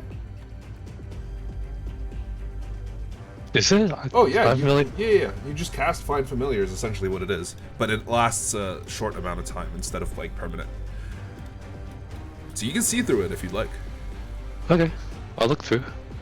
It kind of, as it's perched up on the side, you descend your vision shifting into its eyes as the rest of you watch as Leonaire's eyes kind of glaze over and he closes his eyes before glancing over at the actual pet itself. You see it turn its head, and Leonaire glancing into it is just a very strange sight, to be fair. You're not entirely sure what's going on down there, but you glance down and you realize there's this just massive corpse on the inside of the warehouse. And at first you initially thought it might have been some sort of shark or something, but it doesn't look like any shark you've ever seen. It's much larger than you had expected. It's long and thin rather than the expected shark, which is kind of bulky. This thing is long and thin, and you can see a larger, even larger amount of these seagulls are currently just within the warehouse, pecking at the actual body itself. They're just consuming pieces of it. They're just eating and chewing at it, and it's very strange, but you get a feeling that this shark isn't actually dead, because one of its eyes moves to look at the raven. Give me a wisdom saving throw. With the raven. With the raven. By myself. Actually, no, it's for you. Okay. You're looking through the eyes of the raven right now. True. Ooh. You succeed, but you know that this thing, whatever this thing is, has noticed you, and you don't know what it is. And in that moment, your raven actually disappears. You realize it's either died or something has dispelled the magic that is contained within it. Can I do a nature check to guess what the heck this thing is? Yes, you certainly can. Okay, I can describe what I saw to everyone else. on the inside. Yeah, and everyone else can also make a nature check. It's gross. Oh no. On It's team. really Come on, gross. I don't want to think about it. Here, I'll even roll for Murray. Oh no. Oh no! God. No! Yeah, I shouldn't have rolled for Murray. What the hell? This is the fourth nat one you rolled for him, Jake. What is these the ones? fuck is going on? Okay, but yeah, as all of you kind of ponder and think about what this thing possibly could be, all of you are going, what the hell? It's a shark, maybe. Gray, you give a little bit more thought to it, and there's a few possibilities that kind of pop into your head. One is that it's some sort of mutant shark that just has the ability to regenerate, and that it somehow got stuck or got taken into this warehouse as a feast for these seagulls, or as a feast for something else.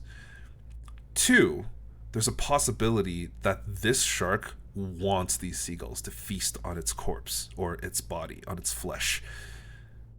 But why? And three, the most terrifying of them all, even more so than the second option, is that this shark and these seagulls are of one mind. And that this shark has somehow taken over the minds of all these seagulls that are flying nearby and is using it as protection for whatever ritual it's attempting to do next. Some sort of ritual, some sort of escape, some sort of just survival instinct. You're not sure. And it's terrifying. Give me a wisdom saving throw.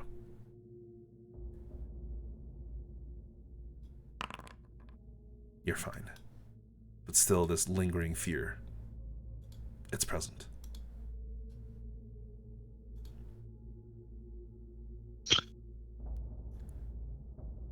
The rest of you glance over and see that Gray seems to have some sort of contemplative look on his face before it turns to a slight face of horror. What's wrong, Gray? Did you think of something? This shark is it's not right. I don't know. What's not right about it? I think it might be controlling the creatures around it. Last seagulls?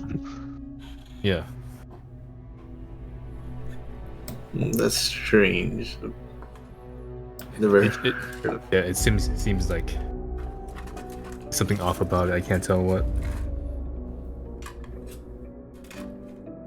I don't think I've ever heard of a creature controlling that many different creatures of different species like that before. I don't know either, but we'd be best to tread carefully. Should we just avoid the whole thing? Well, we gotta get to the docks, right? We're gonna have to be out in the ocean. What if there's more mind control sharks in the lake? Oh no. I mean, it's either that or we go through land and deal with the Thunderbird.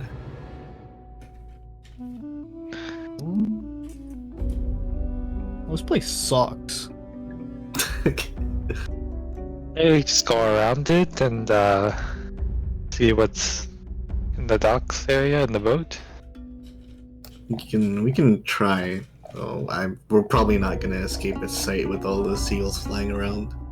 No way. They already saw us. Yeah, but hopefully it's not interested in us.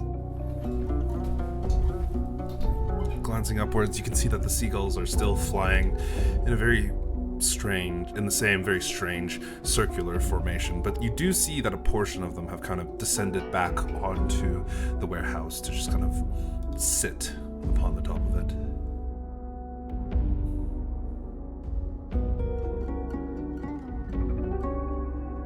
Okay, I guess let's try to avoid that shark and kind of carefully make her way to the docks. All right. Give me a stealth check. Everyone? Yes.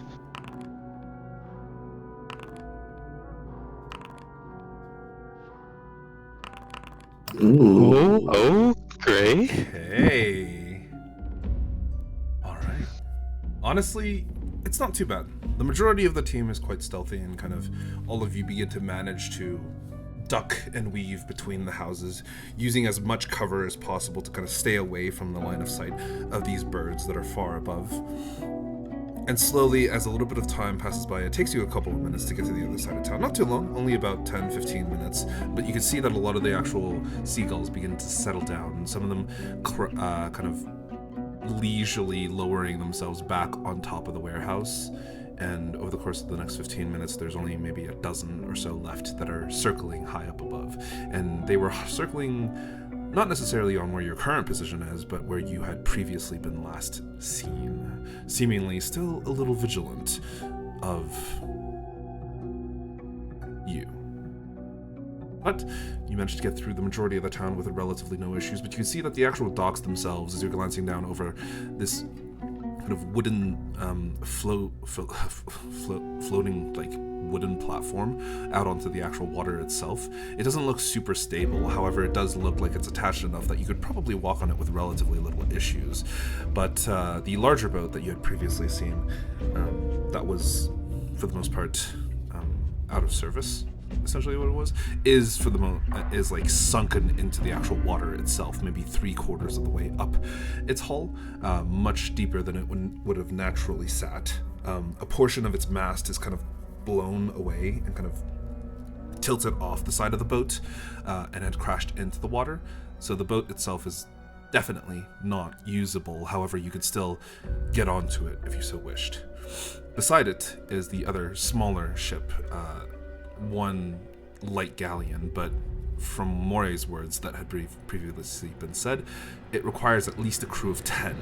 So unfortunately, it doesn't look like something that your party could potentially use. However, you could also still board it if you so wished. And glancing off to the other side, the two smaller boats, one of them is like broken in half, but somehow still slightly floating in the water. You can't tell if it's because it's just the water is relatively shallow here, or if it's because, you know, it still has some sort of flotation to it. While the other one appears to be just a fishing sloop that you could probably operate with even 2 people. It looks for the most part intact, but its sail, it's missing its sail. It would have to be replaced before you could actually use it. There are oars on it, but it would be very, very slow going with just the oars. Do we know we could replace the sails if we just take it from another ship? You glance around and you can see that the smaller galleon, the one that the light galleon, seems to have some sort of like a bunch of sails that are still intact. A few of them have been chewed through by the elements and kind of left there to rot, but it looks like there's at least 1 or 2 that could still be used. And given that Hoge's previous ability to kind of be able to patch up and repair It was a shipwright. Yeah, exactly. He would 100% be able to keep this fishing sloop intact and get it up and running within minutes, if possible. Within minutes, if you guys needed it to. Okay. I guess we found our way out. Yeah. All right. So how do you proceed? Which one are we gonna take? Be the fishing sloop, right? Well, that'd be the best for us, but it's also the best for Bastion. I guess we could take the fishing sloop and then on the way back take another one.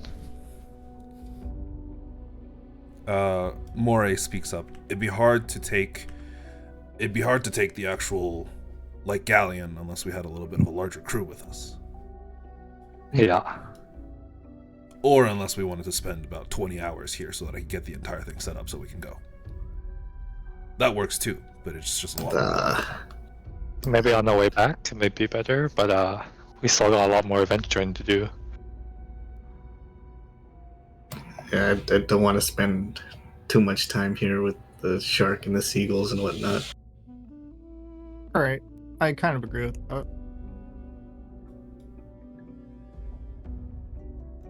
So you want me to fix up the sleuth? Yeah. Yeah. Just need some sails. You know, find something to sail with. You do also see, just as a casual glance around the actual area you're currently in, that there are a few buildings that could potentially also hold sails as well, as this looks like it was some sort of docks that was previously used as a place where, you know, there was probably also, like, you know, carpenters and such who worked on ships around here. So there's a few options here. You can either go onto the light galleon and try and grab one of the sails from there, or you could potentially look around in some of the buildings nearby where you currently are to see if there's a sail that might be usable inside as well. Are there any seagulls on the buildings? Give me a perception check. I want to avoid those ones. Wait, not 20. I don't think that matters. Oh, yes, you did. Kind of glancing around this immediate area, no, surprisingly, there's not many seagulls. Like, there's one or two that are currently still in the air, but the majority of them seems to be within, like, 100, 200 feet radius of the actual warehouse, of which you guys have exited. You guys are about 400, 450 feet away from the warehouse now.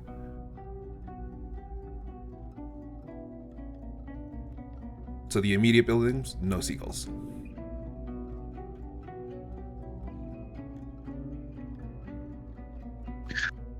Okay, what do you guys think? You think it's safe to just wander around? Should still probably do it carefully. Yeah. Alright. So, I need 2 checks. If you guys are going to be very carefully examining things, I will need a stealth check first, and then after that, I will need an investigation check. Yeah. So you guys are looking through the immediate houses to try and see if you can find some sales, right? Mm-hmm. Okay, cool. Yeah. I just need to double check. You guys gotta tell me what you want to do. Go for it. Stealth check first. You want us to roll stealth? Yes. Ooh, okay. Okay. Be sneaky. Ooh. Sheesh. Wait, no, don't you have disadvantages because of your armor?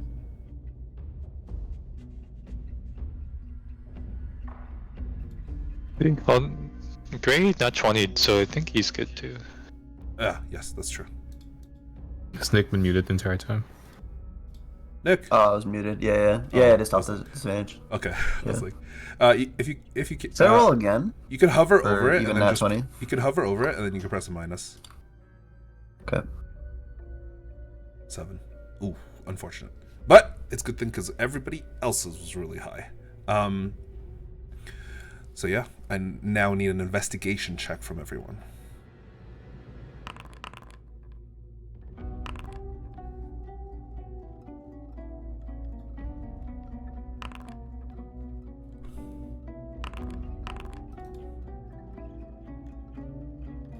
Okay.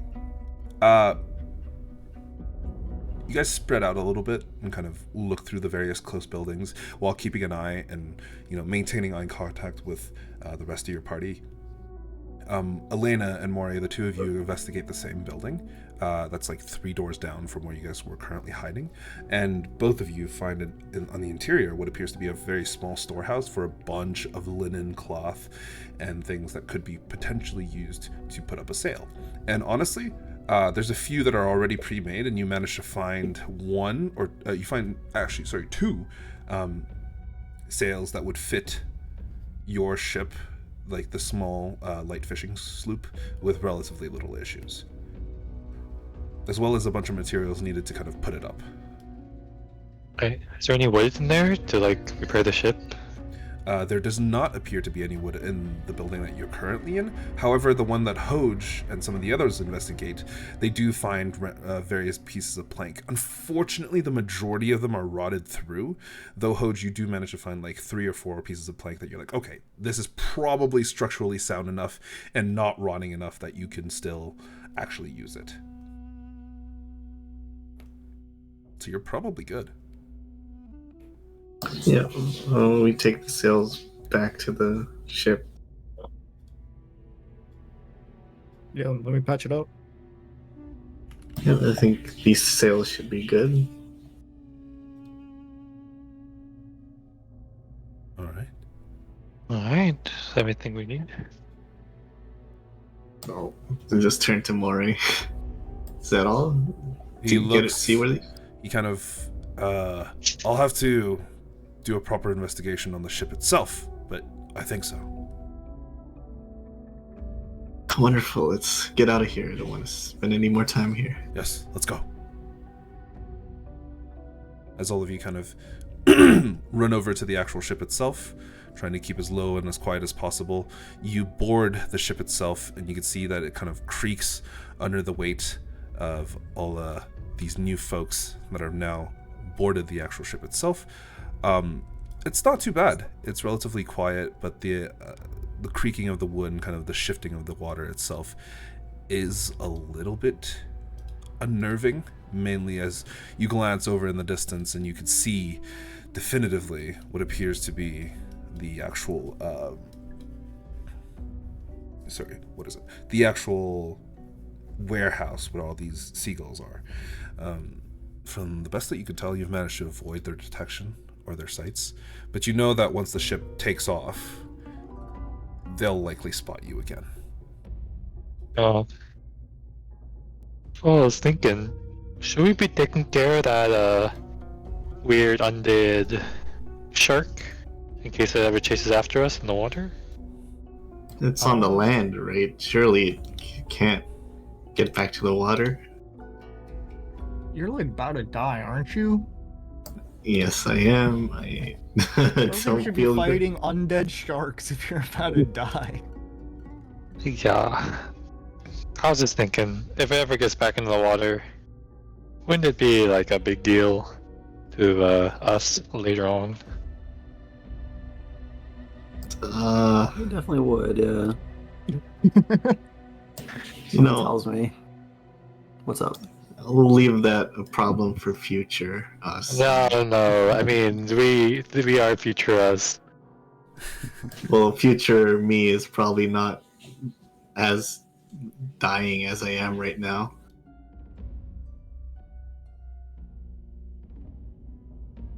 Maybe could rest for a day or two. Here, Get back at it. I mean, Depends how should we leave this issue for later us, or should we just deal with it now so it doesn't bite us in the ass? I think maybe trying to rest first might be pretty smart. yes, if That we was want to. that. Yeah. Are you Yes. proposing that we kill it? Yeah, After we restock.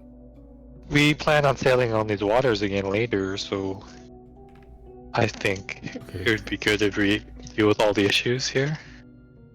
If we do that, we should definitely rest. Yeah, I think Leonard strikes up a good point. Yeah. I mean, if we didn't come back here at all, it'd be fine, but...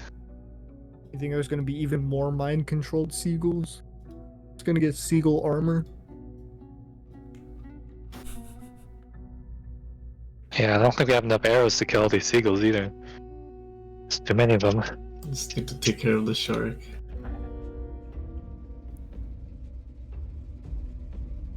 Is there any like sound structures that we found? That last one didn't seem very. Had a basement. Had a basement. Had a basement. It had a basement, yeah. It wasn't terrible, but it wasn't exactly the greatest place you could have It's stayed. not exactly Bastion. Yeah. I mean, basement sounds pretty okay, because we walk a few hours away. Oh, in the wilds? I think basement would be safer than the wilds. Yeah.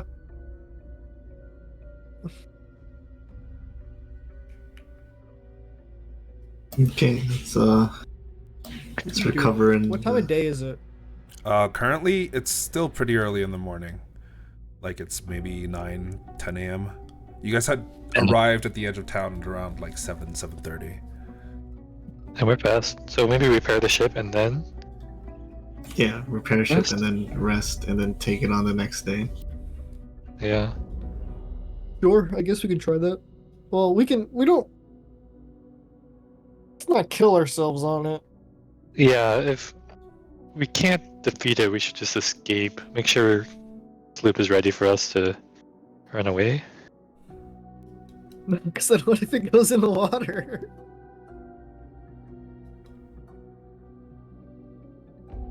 Yeah, I think we operate under the assumption that that thing is seaworthy.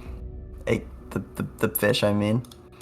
The fish? Shark. I The shark, yeah. mean, I don't know. I don't know if it is seaworthy. Like, how's it gonna move? Flop.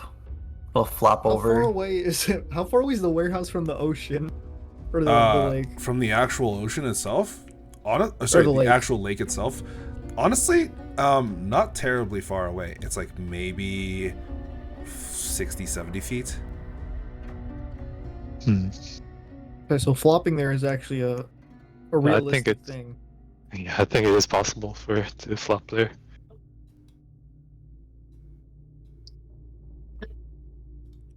Yeah. But also, Was it a sorry, I forgot to No. mention a little bit more information on the actual ship that you're sailing on. As you guys get on top of the ship itself, you notice a few things. One, the anchor for it is located near the front of it. It's like this large spinny wheel, and if you've ever seen or played Sea of Thieves, it's very similar to that. There is two masts on the actual ship itself. The front mast still has its sail, but the back mast is missing it, and the back mast is the main sail. On the very far back of the actual ship itself, you see what appears to be two small wooden ballistas. However, they are currently, at this moment, broken. And there seems to be a level underneath the actual ship itself, as in there is like an interior to the ship itself.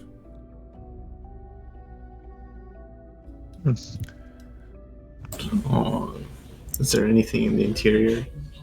As you do a very quick search, nothing of use. There's a rotting bed, there's a few barrels full of what you can only assume to have previously been fruit, but now has gone completely off. It looks like the majority of the ship was offloaded before whatever had happened.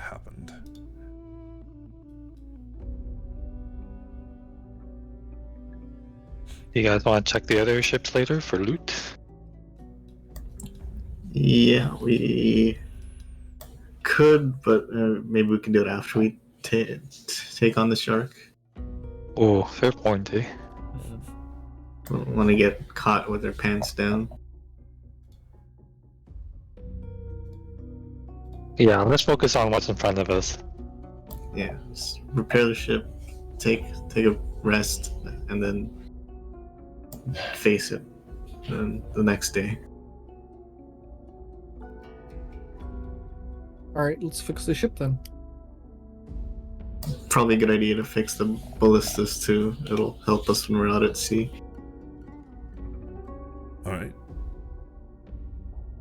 Poach, both you and Moray can give me specifically a athletics check, just to see how much of the ship you can kind of fix and put back together. Holy moly! Yeah, both of you working together, just like quietly working on various parts of the ship, trying to put things back together, setting up that sail again. Moray kind of climbing up to the top, attaching it, and, sewing all of the required components together, tying it up with the ropes. And honestly, the ship is lake-worthy again in just less than an hour. And the rest of you are like, oh, wow, that's really impressive. Because if these two weren't around, you estimate that these changes and requirements probably would have taken a day. Even if we knew what was happening. Yeah,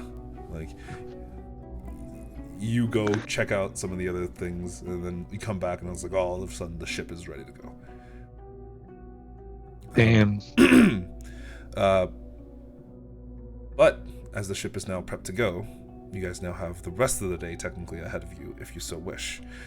There is the ominous warehouse with these large flocks of seagulls and kind of things that are flying still, some of them still over it, while the majority of it are now kind of resting. There's a variety of different houses and homes, maybe like a dozen that are just sitting about, empty and dilapidated for the most part. The butcher shop you had run through already, and you had discovered a hut that had a few kind of linens and various different things for sailing, but other than that, you know. I mean, okay, depend. Were there seagulls on the other houses, or was it just in the warehouse? Like, Glancing over, you can see that there were seagulls on the other houses, but there weren't many. The majority of them had been, for the most part, kind of like near the warehouse. Like 95% of them are on or near the warehouse, where the other 5% are just scattered near the buildings that are nearby within 100-200 feet radius. Do we still have the alchemist fire? we do. I believe so. What if we bomb dropped it on the shark? Ooh, We could do that. This is could true. be a good opener.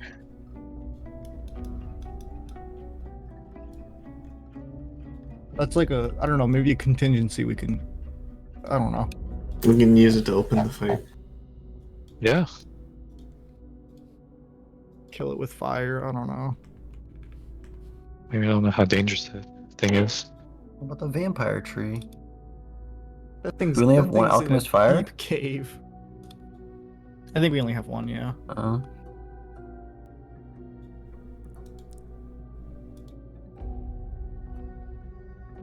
I mean, it is difficult to gauge its strength. Sure. I mean, it's kind of creepy. It's like mind controlling fucking seagulls with its flesh. I would assume it's pretty strong. Yeah. I think everything out here is strong. Yeah, everything in all params just kind of beefed up. Yeah. That, or we could just focus on killing some seagulls before the fight. It'll be alerted if we do that. Checks out, right? Noah actually has an idea. So we can solve two birds with one stone, no pun intended. Well, one, we can solve whether or not it has the ability to move, and how mortal it is. If we just, we don't even need to use the alchemist fire first. We just set the warehouse on fire. If it survives, it moved. If it didn't survive, we kill it. Solvable by getting to the warehouse, setting on fire without being spotted. Oh, yeah, I could do that. Kind of like the idea. Things already falling apart, it wouldn't take that much to just, knock it down. I guess. Yeah, we don't care about what's inside, we just focus on getting rid of it. Mm-hmm. I think we should just ignore whatever loot could be in there for our own safety. Got the rest of the town to loot. I agree. Okay. I kind of like the idea of like normal fire burning it, and then worst case we can. We can escalate after. Yeah.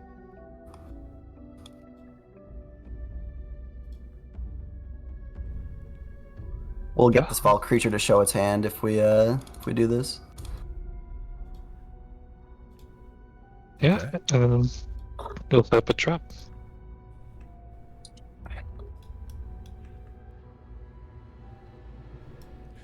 Alright.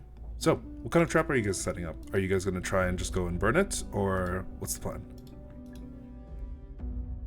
Any sneaky types? I have some oil, so that'll help. Okay. Mario puts up his hands. Yeah, I'm sneaky. Alright, seeing as, 75% of us are sneaky, we can probably... we haven't even scouted out the exterior, right? I'm curious how...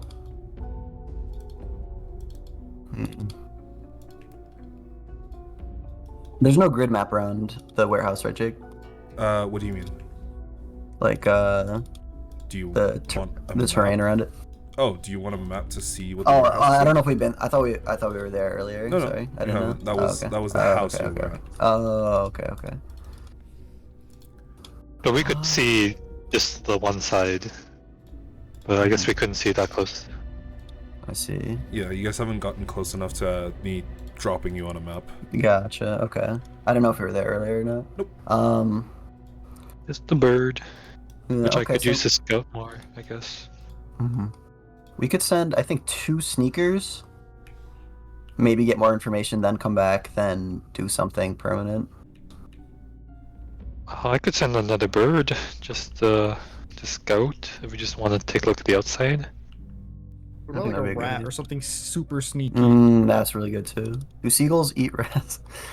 They Aw. probably would, but like I mean, they're they kind of can at eating a least be shark. stealthy. That's true. I like that idea. Yeah, let's do that. Or like a cockroach. I don't fucking know. Like The cockroach. Yeah. a I snail. don't know if I can don't make a know. cockroach. Yeah, you can set a Okay. crocodile down there too if you wanted to. I'm not gonna stop you. Yeah, let's do that. All right. So you're Later. sending something sneaky over there, even Yeah, though let your me see. first one got killed. Well, on the outside. We're gonna scout the outside this time. Ah, okay. Let's see. Okay, you can scout the outside with no issues. What do you? So I need you to tell me exactly what it is that you're trying to do. Okay. So I guess maybe another flying one could be no, because then they all fly. So, which one has the sneakiest? An owl? An owl.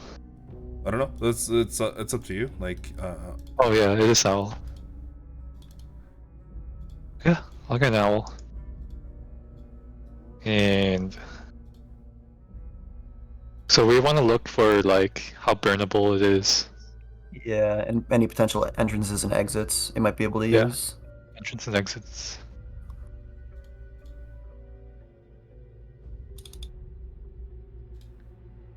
Got sneaky too. So yeah, like what is it in there? Does it look like it was like a catch they brought in and then it just kind of sat there? from the best that you could tell, it was something that either had been already in the warehouse or someone had dragged it into the warehouse at some point.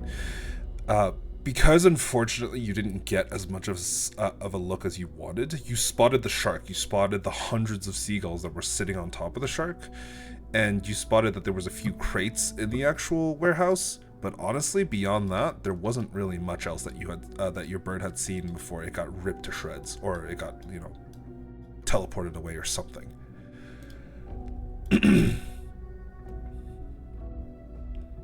So at this current moment, you're not sure.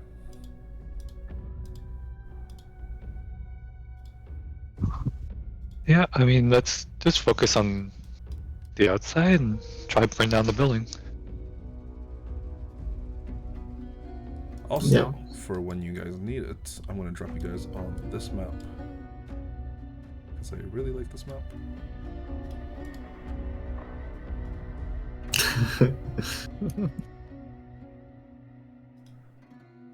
Oh, sorry, give me 1 second. I'm just going to wall this scene.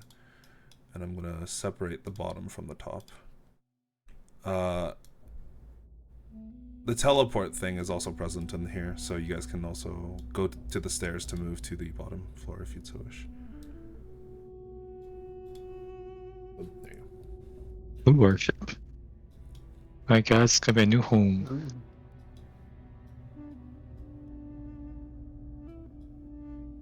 And also, you can see each other through the grill. Legit. Oh wow, that's cool. You can see me below. Yep.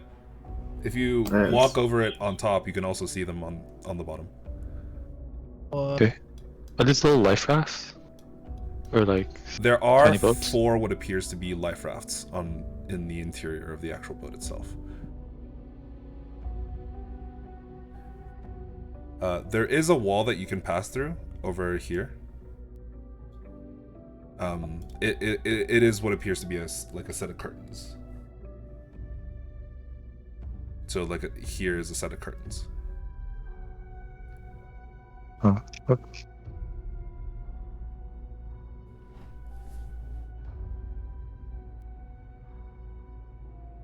Oh, there's a bed here. Okay. Yeah.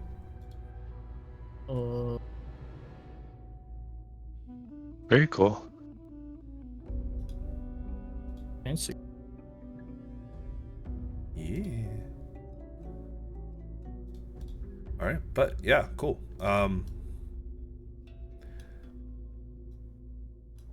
So, what are you guys gonna do now?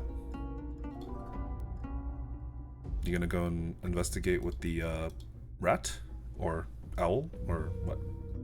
Yeah. Is Yeah, everyone owl. going, or are you all kind of staying on the ship? Like, what's going on? I'm staying back. My stealth Yeah. disadvantage. I mean, if we're just gonna scout it with the familiar, we can sit back. Yeah. We just sit back and relax. Okay, Leonard, you send your kind of owl, you summon it, and it appears in your hand, and it chirps at you, and you can see that it is grouchy, that it essentially got erased from existence, and it wasn't happy about that. It tells you that whatever it did, essentially, literally, like, deleted it. And you're pretty sure the only way that that could happen is if something like Dispel Magic was used on it. Well, okay, this time is different. You're not going inside. You're just only outside. It just looks at you. You're pretty sure it wants a treat before it goes. Alright. I'll give himself my food for my rations. I'll go -1 ration. Oh, you don't have to like -1 ration. You could give it enough of a ration that it's like, okay, you know, you give it a small strip of jerky and it takes it. It's like it's happy, and it'll go scout. Give me a stealth check with your owl. You should be okay. Here's something else that you could do. If you go into, there should be. Oh shit! Yeah, I found it. Oh, okay,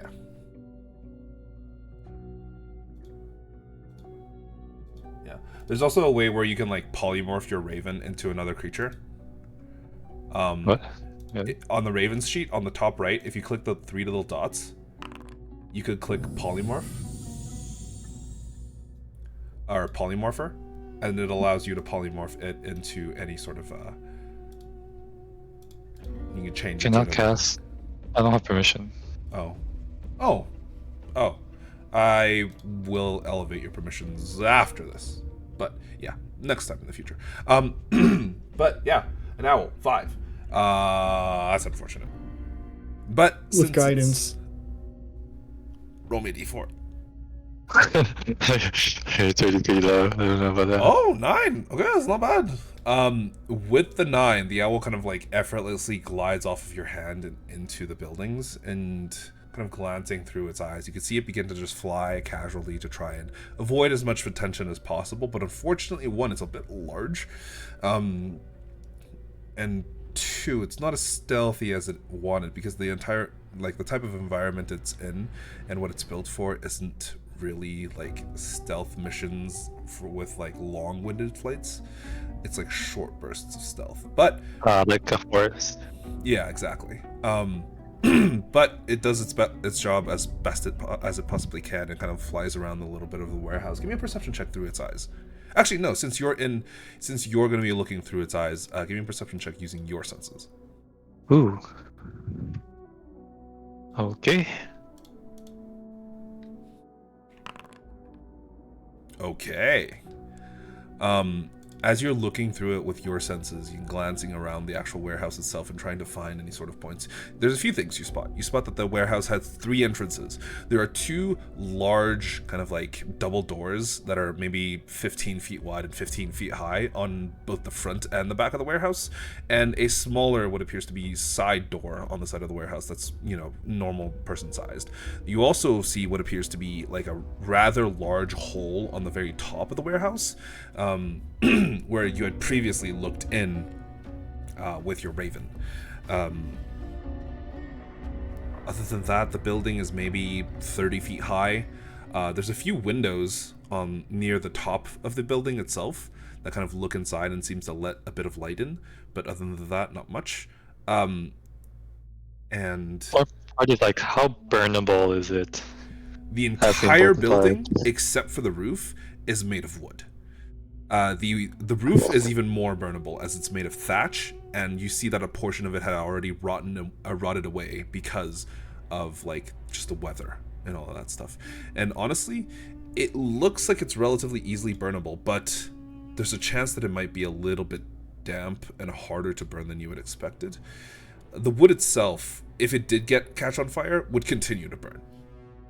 But Okay, well, we have but getting it oil. on fire would be the hard part. Do have oil, so we can fill oil flasks and then light them up. Yeah. It will also yeah, you would know this. Because the wood is damp, you know that this, when it does go up, is going to be very, very smoky. Oh, Like true. there's gonna be like this is essentially gonna be a massive smoke signal as well Oh, when you do set it on fire. that's fine because we're just gonna kill the shark and leave. So it's fine. Leave before we attract something else. The bird. Yeah, is a purple bird, has it been tracking us? Do we know? Give me a perception check. Ooh. No. I don't want to know. Actually, I'd rather be in ballistic. I don't want to. Yeah. It's I'd too rather late, be you asked. in Give me there. a perception check. Oh no. Oh no. Elena. No. Elena, it's actually right on top. No, I'm kidding. You watch as it dives towards your butt. No, I'm kidding. As all of you are kind of glancing out, Gray, did you want to make a perception check as well? Oh yeah. Sorry. Perception. Oh yeah, all of you rolled pretty high, and from the best that you could tell, as far as you're aware, that bird has not been seen since like the like a day or so after you left Bastion.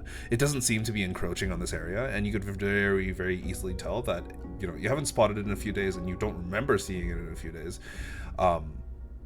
It's never tried to like hide itself, so you're fairly confident that it is not following you, and that if it was, it'd be having a hard time hiding itself, because for the most part the cloud there is cloud cover, but it's really high up and it's relatively thin. Okay. Okay, and hopefully once you run away, we won't see us. Yeah, Yeah. that's the plan anyways. So now that you've gotten a good glance at the actual warehouse, you've gotten a good chance to kind of determine how this might go. What would you like to do? Should rest, right? Yeah. Let's Yeah. 100%. Yeah. rest. Focus on resting. No more unnecessary battles until we kill the shark. Do we rest on the ship? We're resting in the bait. We want to get off and go to the basement. Oh, we could do the ship. We're already here. You are already on the ship, Polo, and there whatever. are like hammocks for the rest of you Yeah. to sleep in. There's Is there? also Let's go one down. big ass bed. It'd be Ship is- honestly, it would be relatively comfortable. Like it wouldn't be bad. I mean, Hoach is the biggest. Maybe he'll take the. Nominally in the cot. No, no. Can Hoach fit in the car? In the bed or the hammocks? How'd you get in there? The hammocks? Either, There's a door. You just walk through it. Oh, there. Oh my. What the? That's crazy. right? Cool. And then there's a curtain there you can walk through. On There's a curtain? Yeah, on the south side of the room. Oh my god, that's crazy. Look at this tech, bro. Look at this Wow. tech. Oh my god. The pretty cool. technologies are open world game. Is an open world game. That's crazy. Yeah, it's really cool. And as all of you are kind of like discussing this downstairs, it feels a little bit more private and a little bit more, your own, rather than being out in the open and kind of discussing these things. All right, party. Let's rest up. But I think in the morning.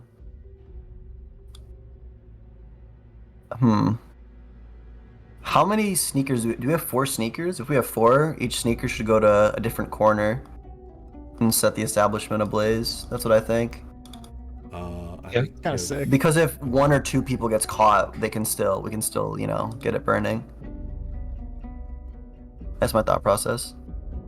Kind of like it. And then maybe, can I create a diversion? What could I do? Maybe I shouldn't do that. I don't want to lead them back to the ship. Give me... Yeah, right. Actually... No, Any give, prestidigitations? Oh, sorry, go on. give me an intelligence check.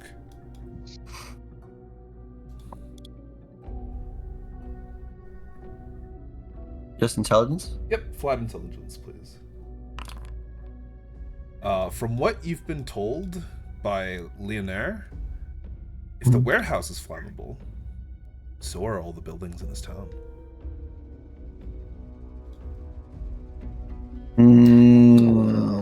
Okay. Is there a possibility for the flames to like engulf the entire town and even the ship, like No. reach the ship? Each of the buildings are actually pretty separated. Some of them have like shared cover or like, shared what is called supports, but not a lot of them. And for the most part, they'll burn in chunks. The warehouse itself will burn by itself. The docks will burn by itself. But if you burn the docks, then there's a chance it might get on the ships. If you burn some of the actual town buildings, they'll probably spread to like 1 or 2 buildings. But other than that, it probably wouldn't be that bad. Like it's not easy to spread. Okay. Okay, so the warehouse itself is on flat, solid ground. It's not on docks. Okay. Like it's close enough to the edge of the lake that someone, if they were bringing in cargo, wouldn't have to move too far. Okay. Okay, then I guess let's take a short rest and we can enact our plan. Short rest. All right. Because it's still only like 10. Actually, no. I'll say this. I thought we Like spent 2 hours. You thought you spent what? Sorry. I thought we spent like a lot more than that to fix the ship and get it sailing. No, early. it was an hour to fix the ship, and then doing like the scouting and kind of planning probably wouldn't have taken more than 2 or 3 hours. So We now could it's just hang around. relatively grabbing early the stuff. afternoon. Yep. So you still have a couple of hours before nightfall before you can actually rest, because you're a little bit too awake, too energetic, and a little bit too tense from seeing all these seagulls to rest. But you have the rest of the day that you could do whatever it is that you wish. You have about 6-7 hours. Or you could just rest now and say you want to wake up tomorrow morning. Or you could say you want to rest now and wake up for the night. But then that might change your sleep schedule. And other things might affect it. What do you guys think? I don't know if we can do really anything else. Like, I mean, we can investigate more buildings. I'm pretty hurt. So I might just. So I think we'd rather just rest. Yeah, I think looting would be easier if we knew we weren't being watched. So Sorry, let's do what did you say, Gray? I'm pretty hurt, so I'm just gonna head to bed.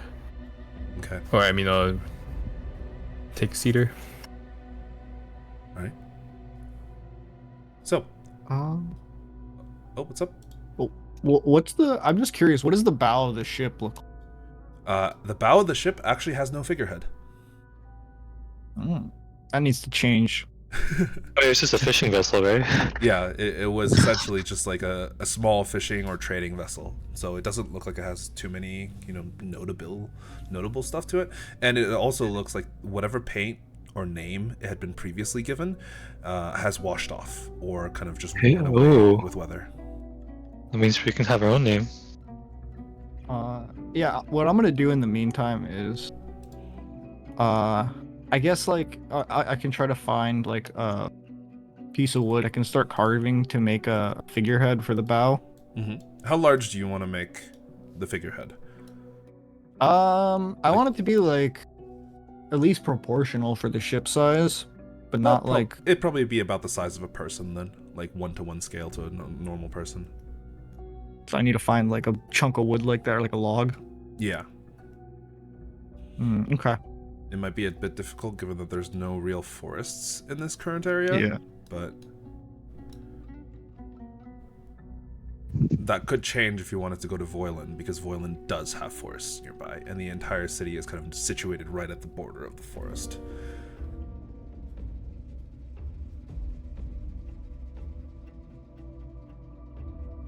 And Voilin is technically only just like a short day's trip to the north. If you wanted to risk it, it would be a risk, so. Yeah, I don't think we should do that. Well, yeah, I mean, I'm just gonna burn time. No, I'm just kidding. I'm a bad influence. I'm always a bad influence. Sorry, what was it? You're gonna burn time? Sure. Yeah. As the rest of you kind of like settle down and just chill within the actual city itself, or sorry, not within the city itself, within the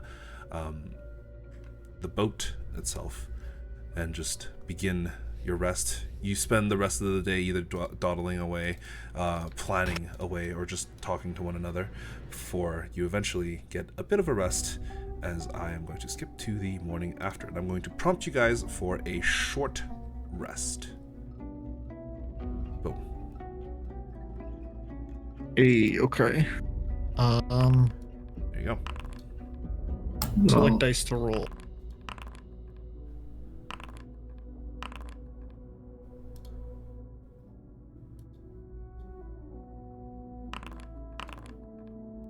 Oh, hey, look, it has a thing for consuming water skin.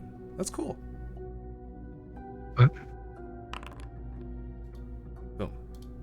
Moray Can't I has taken a short rest, spending 3 hit dice to recover 25 hit. It's not pulling my ration. Oh, that's weird. Where's the prompt? I don't see a prompt. It should have Should popped popped up. Should have popped up for you. I will say that I couldn't heal past a certain amount of HP. It's because for the certain amount of HP is because you only have a certain amount of hit dice, right? Well, Did yeah. you use So all your like, hit dice or? so I was at minus 25. Oh, and yeah. It's because your maximum health has been reduced. So now, because you've finished a short rest, you can actually remove that maximum health reduction. Okay, wait. Yeah, sorry. You should remove that first. So under your character sheet, underneath your total health, there should be a minus a number. You can now delete that. Oh, the temp minus 16. I see. Yeah. Gotcha. Sorry, Kay. You didn't get prompted because the rest only prompted for 5 people, because that's how many people I had before I invited you. and now I just feel left out. It's okay, bro. It's okay, man. It's okay. Next time. On your character sheet, you can just press short rest. I'm sure it's. It says I can't without being prompted. Okay, I'll prompt it for just you. There you go. Short rest for Leonare Goldwing. Thank you. So what should I do about the ration? Should I just have external and then subtract 1? Yeah, you could just say external subtract 1. I don't know why it's not detecting your rations, which is super weird.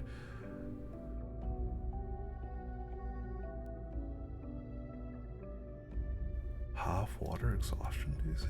Is lowered. Food and water. Oh, that's so weird. Maybe I just remove the water requirement, because I'll be like, unless there's specifically a reason for you guys not to have water, I think you guys will be able to find fresh water relatively anywhere. Wait, is this lake fresh water? This lake is fresh water. However, Okay. do you want to drink out of it? I have purified food and drink. Oh, then yeah, you would be able to with no issues. So Yeah. I will actually remove units of water required per day as a setting for the future. So you guys will not need water.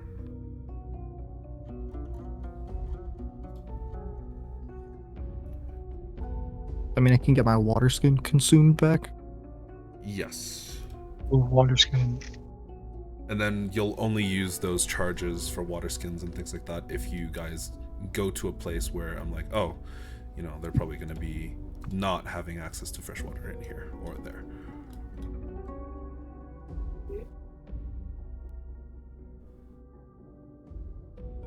All right. But yeah, the morning comes by, and eventually all of you kind of wake up on the ship. Some of you resting in the hammocks, some of you not.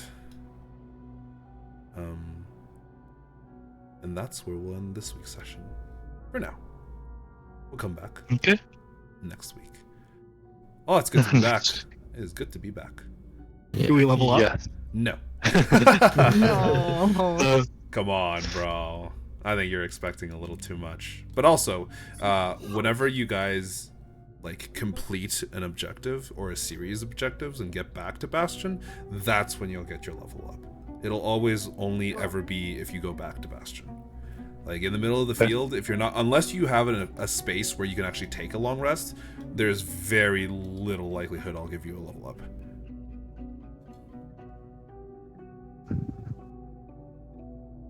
But also, come on, you guys haven't accomplished that much.